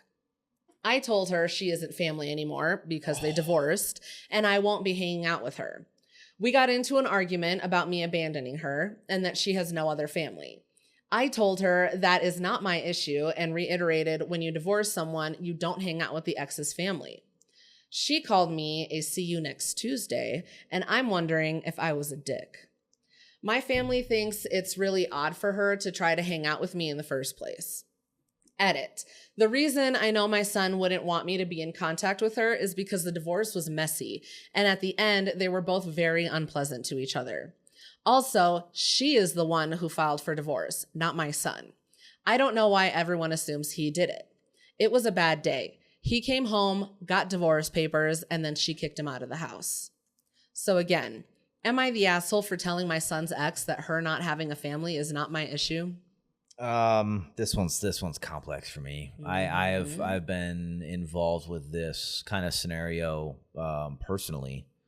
And up until the end, I was absolutely you are the asshole, because they were married for 8 years, and she was like a mother figure to her, right? Mm-hmm. That's fucked, because so there's 2 parts of the stories that I am I guess intimately involved with or familiar with, and that's one is I had I guess parents that weren't my parents, right? Mm-hmm. So a close friend that lived just a few houses down. His name was that's fine. But yeah, so they kind of took me in, and they were parents to me, and it wasn't 8 years. It was only maybe a couple, if that. But that was huge, you know. It took me in. I ate dinner with them, and they, you know, that was like a second home, you know. And if I were to go through that for 8 years, no matter what happened, as long as it wasn't anything like, you know, super malicious, like I didn't do anything like hurt you, you know what I mean? If they were to just, and I didn't even take my real family out of it, you know, and that's all I had, and then you just up and just fucking, because this fell apart, now I lose the only family I have. That's fucked. There's no two ways about it. That is absolutely fucked. And then also the other one was so there's that part where it's like you were like a family member, but also even after the divorce, you were still close. That's another scenario that I'm very familiar with, because part of my family, the same thing happened, right? There was two people that broke up, but their mother stayed close to the girlfriend while the son was, you know, the other half. And even after they broke up, because they were so close for so long, they weren't going to let that go. So they would still meet for like lunches and stuff like that, even though, you know, the other person may not have known, you know what I mean? They still kept that relationship going. And this is the complete opposite. You just nuked it completely. And again, that's how I felt up until the end. Now this is a messy scenario. It's a messy situation because like the whole not being able to have kids thing and the 2 miscarriages, I can't imagine. I don't wish that on my worst enemy. Because that's fucking, that's tough. That's horrible. But you know, and she filed for divorce, you said. She kicked him out of the house. Tensions are already high. The stuff that you did to, you know, her child, I can see why she feels this way about, like, you know, not wanting to keep a relationship. Yeah, because like you filed for divorce, you kicked him out, like it was just very messy and all that kind of stuff. So I can appreciate that, but I can also appreciate the fact that you were family for 8 years. Now, at the beginning, can you say that again, verbatim, what OP said about their relationship? She was like a mother, right? Is that what you said? Yeah, she said that she took on a like parent role with her. See, and she has no family. And the fact that you just nuke that, I have seen people, I want to be careful here. I've seen people go down very, very dark paths. Yeah, when they're just kind of dropped by everybody. You were picked up and like, you know, and you were actually brought into a family, and then obviously the miscarriages and all that stuff. It's a not lot. only that, but then like, you know, you got divorced. They could have been best friends, but then this whole miscarriage thing and not being able to have kids broke them, you know? And then on top of all that, they also lose their family and their mother figure. And then she calls you like, hey, what did I do wrong? And you're like, you guys got divorced. We're not family anymore. You were not family. I don't want to talk to you anymore. Like that's fucked. Yeah. I mean, so in general, what do you think about the family keeping in touch with exes? Do you think it's always inappropriate or just dependent upon it really depends. So the relationship, absolutely. Yeah. Because if you were, so like with the relationship that I was talking about, for my side, right? Where there was a split, but then the mom kept talking to the ex-girlfriend because they were super close. That makes sense. This makes sense. This scenario makes sense where like you even said you were a fucking mother figure. Yeah. And then for you to just drop that because of this at her worst, at her lowest moment in life is that's the work of the fucking devil in my opinion, because that you are just, I mean, she's already deep, and you're just pushing her down. Her when she's down. For real. Yeah. 100%. What's the question verbatim? Am I the asshole for telling my son's ex that her not having a family is not my issue? Oh, that question makes it so much worse. I know. I don't give a fuck about the comments right now, because I think I can't think of a way that you're not the asshole. Yeah. You are absolutely 100,000% the asshole, because she's at her lowest point in life. This is, again, I don't mean to take this to like a dark place, but this is a place where people, when they have nothing left and nobody left, the next step, with somebody that's not in the right headspace. They don't have anything else to lose. They side, you know, they want to end it, you know, and the fact that she has nowhere to turn to, and she reached out to you. She's like, why did I do something wrong? And then your comment was what? You not having a family is not my problem. Yeah. You're the fucking devil, in my opinion. Yeah. Even I'll be the first one to admit it. I can have a very cold side to myself, especially when it's somebody that loses that connection to me or severs it or whatever, right? If that connection doesn't exist anymore, do me wrong, whatever, right? Hold a grudge, whatever, right? You know, I'm the type to fucking move on without saying a word. I mean, yeah, you know what I mean? I'll move fucking states without saying a word and be just fine, right? Yeah. But like this, I could never picture myself doing this to somebody because like we were together for almost a fucking decade. And like, you're just like, oh, again, especially how she words it. Yeah. Like, you not having a family is not my problem. Tough. Ooh, buddy. Oh, that's rough. So I think you are. I mean, I don't see how you could side with the other side. I think you are 100% the asshole. I thought so too. Yeah. Yeah. So the thing, when I was looking for these, I specified the flares that I was looking for. Oh, so you were looking for asshole in the first one. So this one actually came up under Everyone Sucks Here. Okay. Interestingly enough. Okay. So I tried to go through and read a bunch of comments so I could get some different ones. Okay. What you got? So the first comment said, apparently I'm in the minority, but not the asshole in light of your edit. How can she serve your son divorce papers and kick him out of their home, yet still expect you to want to hang out with her? So that was one. The second one said she lost her babies, lost her man, and lost her mom of 8 years. You could have been nicer, which I also agree with that one. Yeah, 100%. The next one said, everyone sucks here. Quoting OP, I took a parent role overall with her. So you did that and then coldly cut her off knowing her situation. Yikes. Not to mention she had multiple miscarriages and needed someone there. But she's also in the wrong for assuming that nothing would change after the divorce and for calling you names.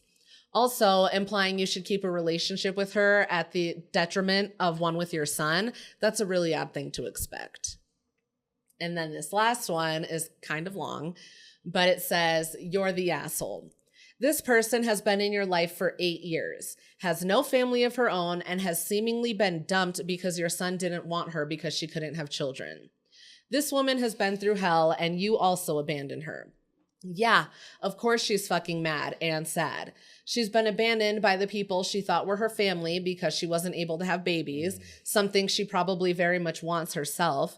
And on top of all that, her ex is already dating someone new. And the woman that she has been viewing like a mother straight up told her, you were only important to me because of your relationship with my son. I didn't love or like you based on who you are as a person, but because of this man who broke your heart. So yes, you're the asshole. So that was why, like I said before, I've been trying to get more of a broad, result, I guess, with the comments and stuff. So given all of that, is your verdict still you're the asshole? 100%. Yeah. Yeah, I think this is, if we were ever going to introduce asshole of the year. Oh my God. I think this would be it. So far, I know we're only in July, but this is to again, not to beat a dead horse, but the position that she was in, how low she is in life right now, and you're just gonna fucking exactly what the third or fourth comment, the last comment, exactly what she said, nailed it on the head. Like, she is all this stuff that happened, and then you're just gonna drop her because of I didn't love you. Yeah. We only had a relationship because of the relationship you had with my son, and that was it. And now that that's done, we're done. Yeah. And she has no other family or anything. Now it'd be different if she had family or something, but she has nobody but you. And you just, and then you're like, oh, well, she called me names because you're being a fucking real see you next Tuesday. So I don't know what to tell you, but yeah, you are. Yeah, buddy. So yeah, I mean, but because this one had such varying responses in the comments, that was really why I wanted to bring it into. I think this is a juicy one. Yeah, because and so you know, like said it before, say it again. I want to know what you guys have to say about this one because it was causing some controversy. I may have to stay out of this one in the comments. Oh, there are some stories where it's very hard to see other viewpoints sometimes, especially for something that's so strong as this. And if I see somebody that's like says some off the wall shit, don't fight with anybody. I'm gonna. Like, you know what I mean? Like, because this is fucked. I can only imagine that this woman is just. I mean, this woman is just alone. I know. Lost 2 children, and she's just alone. You know what I mean? And like, someone's like, "Nah, fuck her." Like, you know what? Give you the fucking knife hand through Instagram comments. You know what I mean? Well, that was a really juicy. That was a really good one, and I really hope. So there's no update. No, I don't have an update for that one. I hope. God, I hope that. I hope you come around and you guys are able to. I mean, obviously, I know what the situation, like the relationship between her and your son, is done, but hopefully, you guys can come up. I don't know, something just so she. You don't. Nothing drastic happens. I don't know. And you don't have to like the whole thing about like hanging out was weird to me. Like, you don't have to hang out, but you can still like. I think she wants to spend time with her. Still, that's the thing. So. Yeah, that's why. But again, that's why I wanted to put in the different comments of the different verdicts so we could see different perspectives. That's fair. That was all I had for the third story. Okay. So this one's not as dark.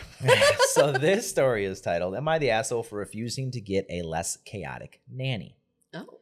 My husband and I have 3 kids, 11 male, 6 male, and 4 female.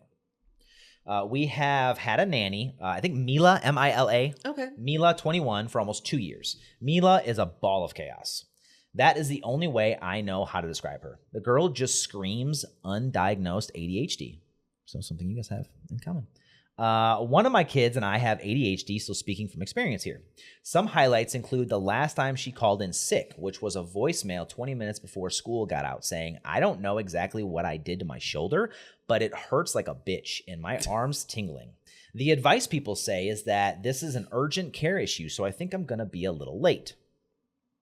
Then there's the time she drove my kids to a Walmart 30 minutes away to get supplies for my oldest school project because none of the nearby Walmarts have all the supplies. There was a Michael's 3 blocks away that had everything. She just forgot it was there. She also tends to pick my kids up saying, "I forgot to eat lunch, so who wants fries, a shake, chips, or other fast foods?" around once a week. We came home to my entire living room covered in balloons because they decided the dog needed a birthday party. His birthday isn't for 3 months. I came home to Mila sitting on a lawn chair in my driveway while my kids flagged down drivers to buy bracelets, sodas, cookies, and random toys from their rooms. All of these things have happened in the past 6 weeks. You definitely have to be a little flexible to work with her, but all the kids come back alive. They always have everything they need for school done, and she plans some really fun activities for them. My husband is not as fond of Mila's chaos as I am. He thinks we need a nanny that has more structure, rules, routines, etc. And someone that isn't going to take our kids out to fast food places every week or forget to take the kids to swim class. This only happened once after the swim class changed the classes from Fridays to Wednesdays. I refuse to get rid of Mila. I think she is a great fit for our family, and the kids absolutely love the chaos. My husband is upset that I'm not giving him a say in who is caring for our children, although he's been fine with her for the past 2 years, and absolutely nothing has changed with her. He's been complaining about minor things lately, like the car being a little messy, about as messy as my car, and has been bringing up profiles for other babysitters, mostly older women or young men. The only thing that I can think of that could have caused this is my older son mentioning once that Mila is really pretty, and an incident where we took a family vacation. He didn't want to share a bed with his brother, and he suggested that he share Mila's bed because she doesn't fart. Mila shut that down before he even finished his sentence, but that stopped after I talked to him about being 11 and Mila being an adult. So again, am I the asshole for refusing to get a less chaotic nanny?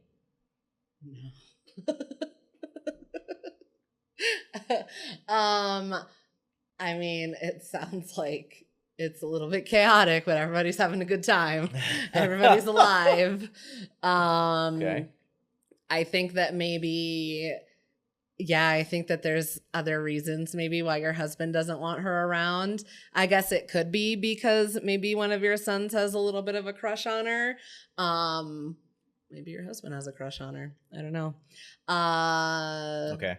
I don't think that's part of it, but I mean, it's could be. Yeah. I mean, I don't know. I don't think that there's an issue. Like I said, it sounds like it's a little bit chaotic, but I mean, who wouldn't miss a fucking swim class when they change days? I would. That one's I thought I think that's why she puts that little note in there. Yeah. Because like it's I know. That's why I was like, simple same. mistake. And then the same thing with like, oh, I forgot to eat. Let's go get a snack.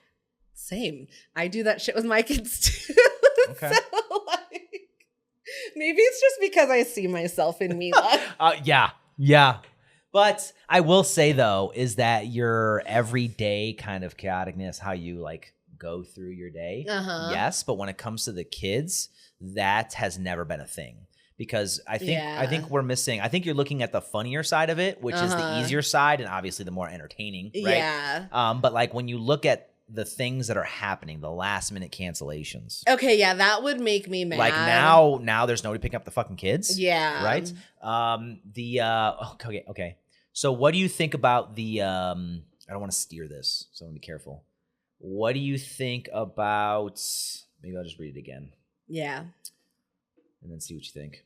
I came home to Mila sitting on a lawn chair in my driveway while my kids flagged down drivers to buy bracelets, sodas, cookies, and random toys from their rooms. What do you think of that? I forgot. With that, I was gonna say, did they like bring everything down to the driveway, or were they like, come in the house? Because if you're inviting people into my house, you are fired on the spot. If it was just out in the driveway and they were like, oh, we want to sell little trinkets. Kids do random shit like that all the time. So I don't think that's super weird. But yeah, that was where the only one that I guess like where I would need a little bit more information on that. Okay. That is a hard stop for me. If she's inviting strangers into your home, you're done. It's not even a conversation. You don't get a warning. Yeah. So that's why I was like, immediately that was the first thing that I thought of. But then I was like, okay, well, I would hope that you would have enough sense that if that happened where she was inviting people into your home, we wouldn't be here because Mila wouldn't be in the picture anymore. But so yeah, I guess that's kind of why I was able to like move past that, because I just figured. But I guess for me, the biggest thing that just popped in my head, honestly, was the setting, where you are. If you're downtown Chicago, right, and you're flagging down strangers that are passing, you know, I mean, white van and the kids walking up there, how long until? I mean, yeah, this definitely. is no longer a cute story, yeah. Right? But if you're in bumfuck Minnesota, I mean, or yeah, Iowa, or wherever in the country, right? And like everybody knows everybody, then I think, because like you can like equate this to like a lemonade stand. That's what I was gonna say. Is people like kids do mean? lemonade stands all the time. That's why I just kind of took it as that. You have an adult right there that's like monitoring the situation.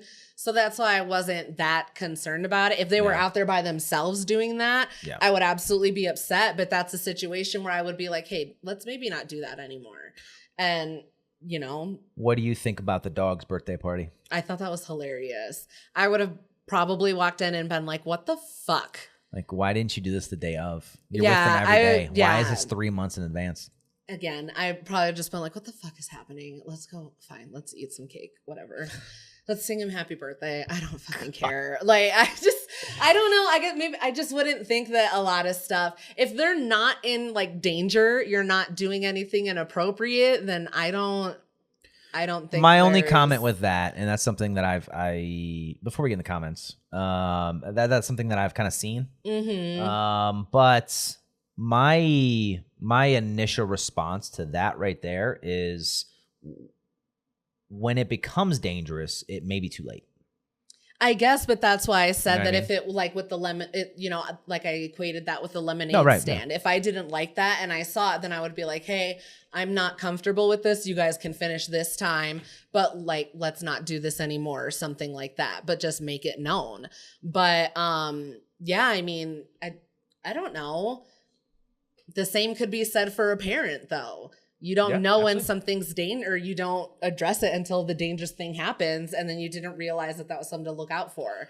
But like I said, if you see something that you don't like, then address it. If she does it again, then you can, have some consequences in there and stuff like that. But it doesn't sound like she's doing anything to like put the kids in harm's way. Yeah. She's not trying to put them in danger on purpose or anything. And the kids seem to like her. Yeah, they seem to. Maybe a little too much for one of them. But. I mean, yeah, but that's not uncommon. You could get an adult and he could be like, oh my God, she's even prettier than Mila. It's a kid. He's a preteen boy. Yeah. Like that's very true. I don't know. The wind could blow right and he'd have a crush on the wind. Anything. That's why I'm like, I think that maybe. I don't know what the husband's beef is, but I think that it's more than just Mila being like a little eccentric. I think he just wants more structure, especially especially if this is a household that's, for example, if this is a household that just doesn't do fast food. Oh yeah, I and guess then she's like once a week she's taking them to fast food. I can see how that could be an issue. Well, again, if she's doing something that you don't like, address it and give her an opportunity like to correct the behavior or something. Don't just be like, oh, I don't like that she's doing this. I don't like that she's doing this. Let's just go find a new nanny. Communicate. That's true, but I'm gonna read the question again. Okay. And then we'll go from there. Am I the asshole for refusing to get a less chaotic nanny? Think so. I mean, I would definitely try to figure out like what the issue is that your husband has with her. If it is something that we can address with Mila, or I don't know. I mean, so what you're saying, right, is going against what the question is saying, because I agree with you 100%. This is saying, am I the asshole for refusing? Again, we have the refusing in there to get a less chaotic nanny. But I don't take it as deep as you do. That's why I'm not focusing on the refusal part of it. Well, no, because that's one of the comments is like a lot of people picked up on the fact that you're saying there should be a conversation. She is saying that I'm refusing to have the conversation. You're saying the opposite of what she's saying. She is refusing to get a less chaotic nanny. Okay. You and a lot of commenters are saying that there should be a conversation. Both things here cannot be true. I mean, I guess I didn't take it as like she was refusing to have a conversation because it sounds like they have talked about it. But again, it also sounds like she takes care of the kids. They're all happy. They're well taken care of. Their schoolwork gets done. They're healthy. They're safe. Yeah. So I mean, okay. I don't know. I don't think you're the ass because if it was me and like somebody was taking care of my kids, and like I said, even with the last one, it came down to like, were the kids happy? And the kid just wasn't happy being there. He was miserable. That's why I was like, find something else for him to do. These kids seem happy. Yeah. 100%. So why break something that's working? And also one thing that I didn't catch up on, I didn't catch the first time I read it. But when we were talking through it, it kind of stood out to me. And there was the whole vacation thing where we took a family vacation. She goes with them on vacation. Mm-hmm. So like she is that's not uncommon for nannies. That is part of the family. Yeah. You know what I mean? Mm-hmm. So that's another thing where like they're just super close. And I think that's another reason, in my opinion, why there should be a conversation on maybe not... So attacking it at its root, right, with the husband, right, because the husband has a say, right, and I think if he's not happy with this entirely, okay, let's address that. What aren't you happy with, and let's sit down with Mila and have that discussion, like you had just said, and a bunch of other people have said, just refusing and just going with kind of what she's been doing while the husband is upset. I think is the wrong way to go. Because if like, say for example, it's just a hypothetical scenario where like something actually does happen with, an accident happens or whatever. And it's because of one of these kind of ADHD or whatever. Right. and something happens, you know what I mean? And you didn't address that issue with the husband when you brought it up, that's going to cause resentment. That's never going to bring the relationship back. So I think exactly what you just said. Talk about it and come to an agreement on like, okay, what don't we like? So like go back to my example of like the fast food. If this is not a fast food family, like we just don't, some families are like that. They're like, we don't do fast food in this family. And your nanny is taking them to fast food once a week. Yeah. That's a non-starter for me. We need to fix that. Yeah. And that's just a conversation. Yeah, I agree. Easy. I don't think that, I definitely think that there's more to it coming from the husband. I don't know what, but it seems like there's more to it because, like I said, they're safe. They're taken care of. They're fed. I mean, I don't know. I don't know if you mean like a malicious kind of thing, but I would be a lot more I don't know, hesitant I or would definitely sketched be out. Like, why are you so gung ho on getting rid of her? If he was trying to get like a young woman to come in, you know what I mean, for some reason. Yeah. But it's older women and young men that he's been showing profiles. Okay, well, first of all, we're not getting a man. We have a daughter. You're not. No. That's a non-starter. That's fair. But yeah, I don't know. Maybe he has a crush on her and that's why he wants her to go. But again, I mean, I guess if that's the case, that sucks because again, I feel like everybody likes Mila. Could you like her less? Yeah, to go off that point though, the fact what you just said is that you, the wife, had an opinion, right? That's a non-starter, right? So now the husband has an opinion, like, I don't like this. And for you to say that I refuse to do anything about it, that's the same thing as like you saying as the wife, right? Saying that I refuse, like that is a non-starter. We cannot have a male nanny. And then the husband brings in a male nanny. Yeah. Both sides, it comes down to sitting down. That is the safety issue, not just uncomfort. Well, absolutely. But still, both of it needs to come down to an agreement where they sit down and they go through like, what exactly don't you like about Mila? Because she seems like a great fit. I would like to know what his beef is with her. Like, I would absolutely like to know. I would almost even go to Mila and be like, has there anything like weird happened? Or like, I don't know.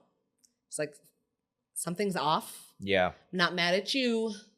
I just want to know what's going on. Yeah. My husband is upset that I'm not giving him a say in who is caring for our children, although he's been fine with her for the past 2 years and absolutely nothing has changed with her. Exactly. He's been complaining about minor things lately, like the car being a little messy, and has been bringing up profiles, blah, blah, blah. That's what I'm saying. What happened?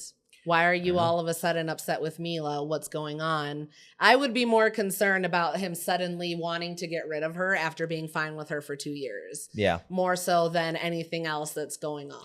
Yeah, I wonder if I'd be like, what's going on here? Because I feel like you're projecting a little bit. I wonder if there's like something like everything that happened in the past 6 weeks. I wonder if that hasn't been like the regular rhythm the past 2 years. Maybe, but that's hard to picture because like that's her personality. It seems like. Yeah. So I don't know. Okay. So what's your overall verdict? Overall, I mean, I'm leaning more towards not the asshole just because like, I mean, it comes down to the kids are taken care of. They like her. I mean, and their stuff is getting done for school. Like she's doing her job. I would definitely address the, like the last minute calling in. Just let her know that like we can't have that. Like unless it's an emergency, you cannot be doing that because it's technically. Yes, but still, I would just kind of reiterate that like if the second that you think you might need to do something, please let me know. Not 20 minutes before I have to pick up my kids. Yeah. I don't care if it's like an hour out and you're like, hey, I fucked up my shoulder. I don't know what's going on. At least I have kind of a heads up. Okay. But like things like that, I would just kind of start talking to her about these things. But yeah, as far as like the husband I just think that that's more like, I'm more suspicious of what's going on with the husband than what's going on with Mila. So yours is not the asshole. Yeah. Okay. Mine, I disagree because of two things. The first thing is my husband is upset that I'm not giving him a say in who is caring for our children. Again, this is not a fucking dictatorship. We will have a conversation. And then also, am I the asshole for refusing? Again, the previous story that we covered, we talked about was, again, the refusing thing is what does it for me. This is not a dictatorship, it is a conversation, right? The overall, so that's mine, you're the asshole. The overall verdict on Reddit was you're the asshole, but I did get a mixture of comments. The first one is, this is a quote, "We came home to my entire living room covered in balloons because they decided the dog needed a birthday party. His birthday isn't for 3 months. Not the asshole. She sounds great, to be honest. Love her." Yeah, I thought that sounded funny. Yeah, I mean, the chaoticness of the 3-month gap is but it's like, it's not a fireable offense. Exactly. It's just like, can we do this again 3 months from now? Yeah. Well, then also if you walk in and your kids are like, we're throwing Fluffy a birthday party, are you going to be the one that's like, put all these balloons in the trash?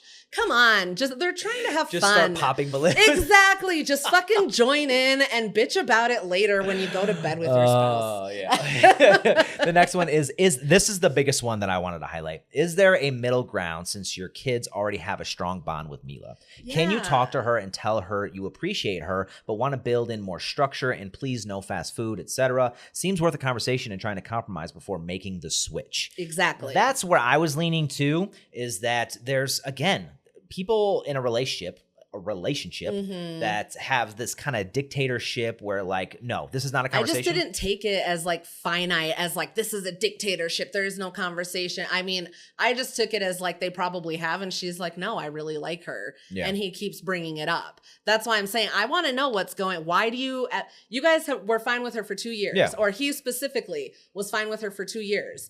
Why now? And what happened now? I think that's great because that would lead into, okay, what do we need to fix? Yeah, right? But what is she doing? I would refuse to get rid of her too until you give me like a clear, honest answer. Yes, but that's why I'm saying I'm not harping on it like that.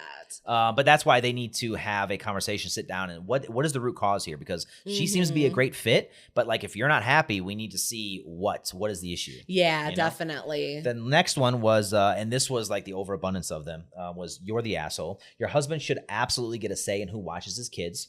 How would you feel if he hired a new nanny that you didn't like and then pulled a unilateral veto when you tried to explain that? Also, my guess is that his concerns are less the dog didn't need a birthday party and more she was late picking the kids up from school, forgot about the swim lessons, let them run into the road to talk to strangers, and it's stressful always worrying about whether the next shenanigan will be a cute story or an unsafe or disruptive hassle. Fair. And that's where a lot of them were leaning, was you're the asshole for those reasons. That's fair.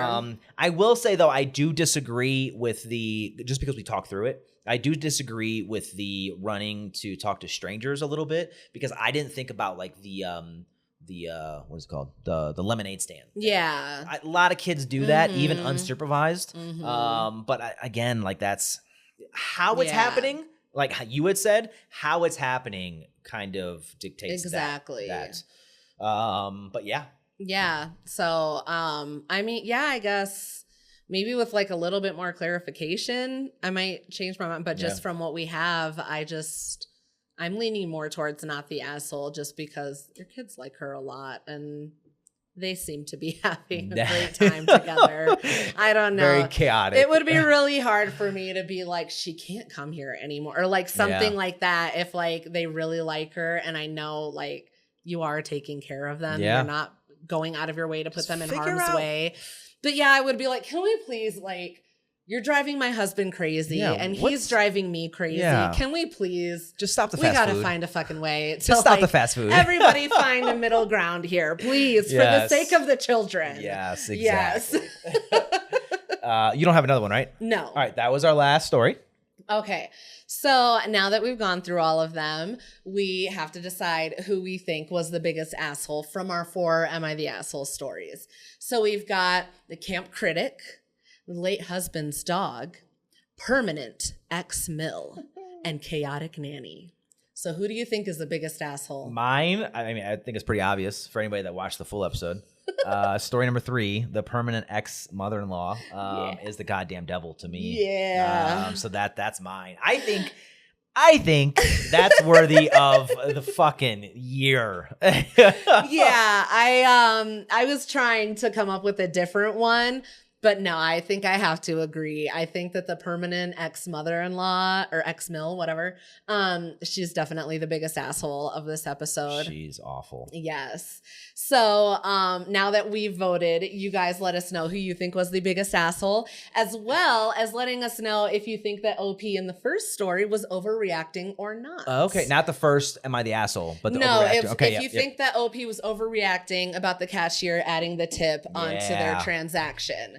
So yes, I really want to know what people have to say about that. How would you react? What would you do? Would you even say anything? Would you let it go? Especially like if you're not from the States, let us know how tipping culture works. Yeah, in your country. Definitely. Especially our Aussies. Yes, I really want to know more about how tipping goes around the world and everything like that.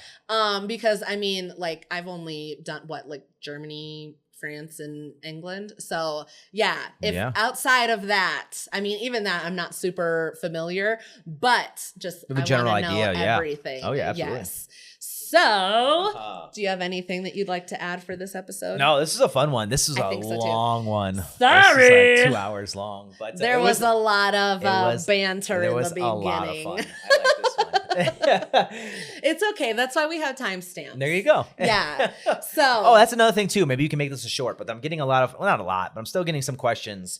Because before we weren't familiar with timestamps when we first started. Yeah, no, this has all been a learning process. Yeah, so we got a lot of comments about how people wanted timestamps. So we started that in episode, I think it was episode 50, 60 something. range, somewhere in that. So we're way past that, but I'm still getting comments sometimes about how people want chapters and timestamps. We always provide those. Yes. We always have timestamps in all of our episodes on both everything. So YouTube, Spotify, Amazon, and Apple. So you just have to go into the description and scroll down because I always have the description up top. So title, description, and then within that, before the hashtags, I have the timestamps, and those should be clickable, so you can go to any part of the episode that you want. Yeah. So those are there. You just have to look at the description. Yeah, and I mean, I do. It's the same thing with the shorts. I do try to add links for everything. There's a lot of these places that they don't like links. So especially with YouTube, you have to go in and long press or whatever on the link, and it'll open up an option for you to open the video in YouTube. I cannot put the links in the comments. They won't be clickable. Even if I do, I think it makes it hard to highlight them as well. So that's why I stopped doing that. I'm really trying to not do the multiple parts of videos outside of YouTube because there isn't that 3-minute time limit.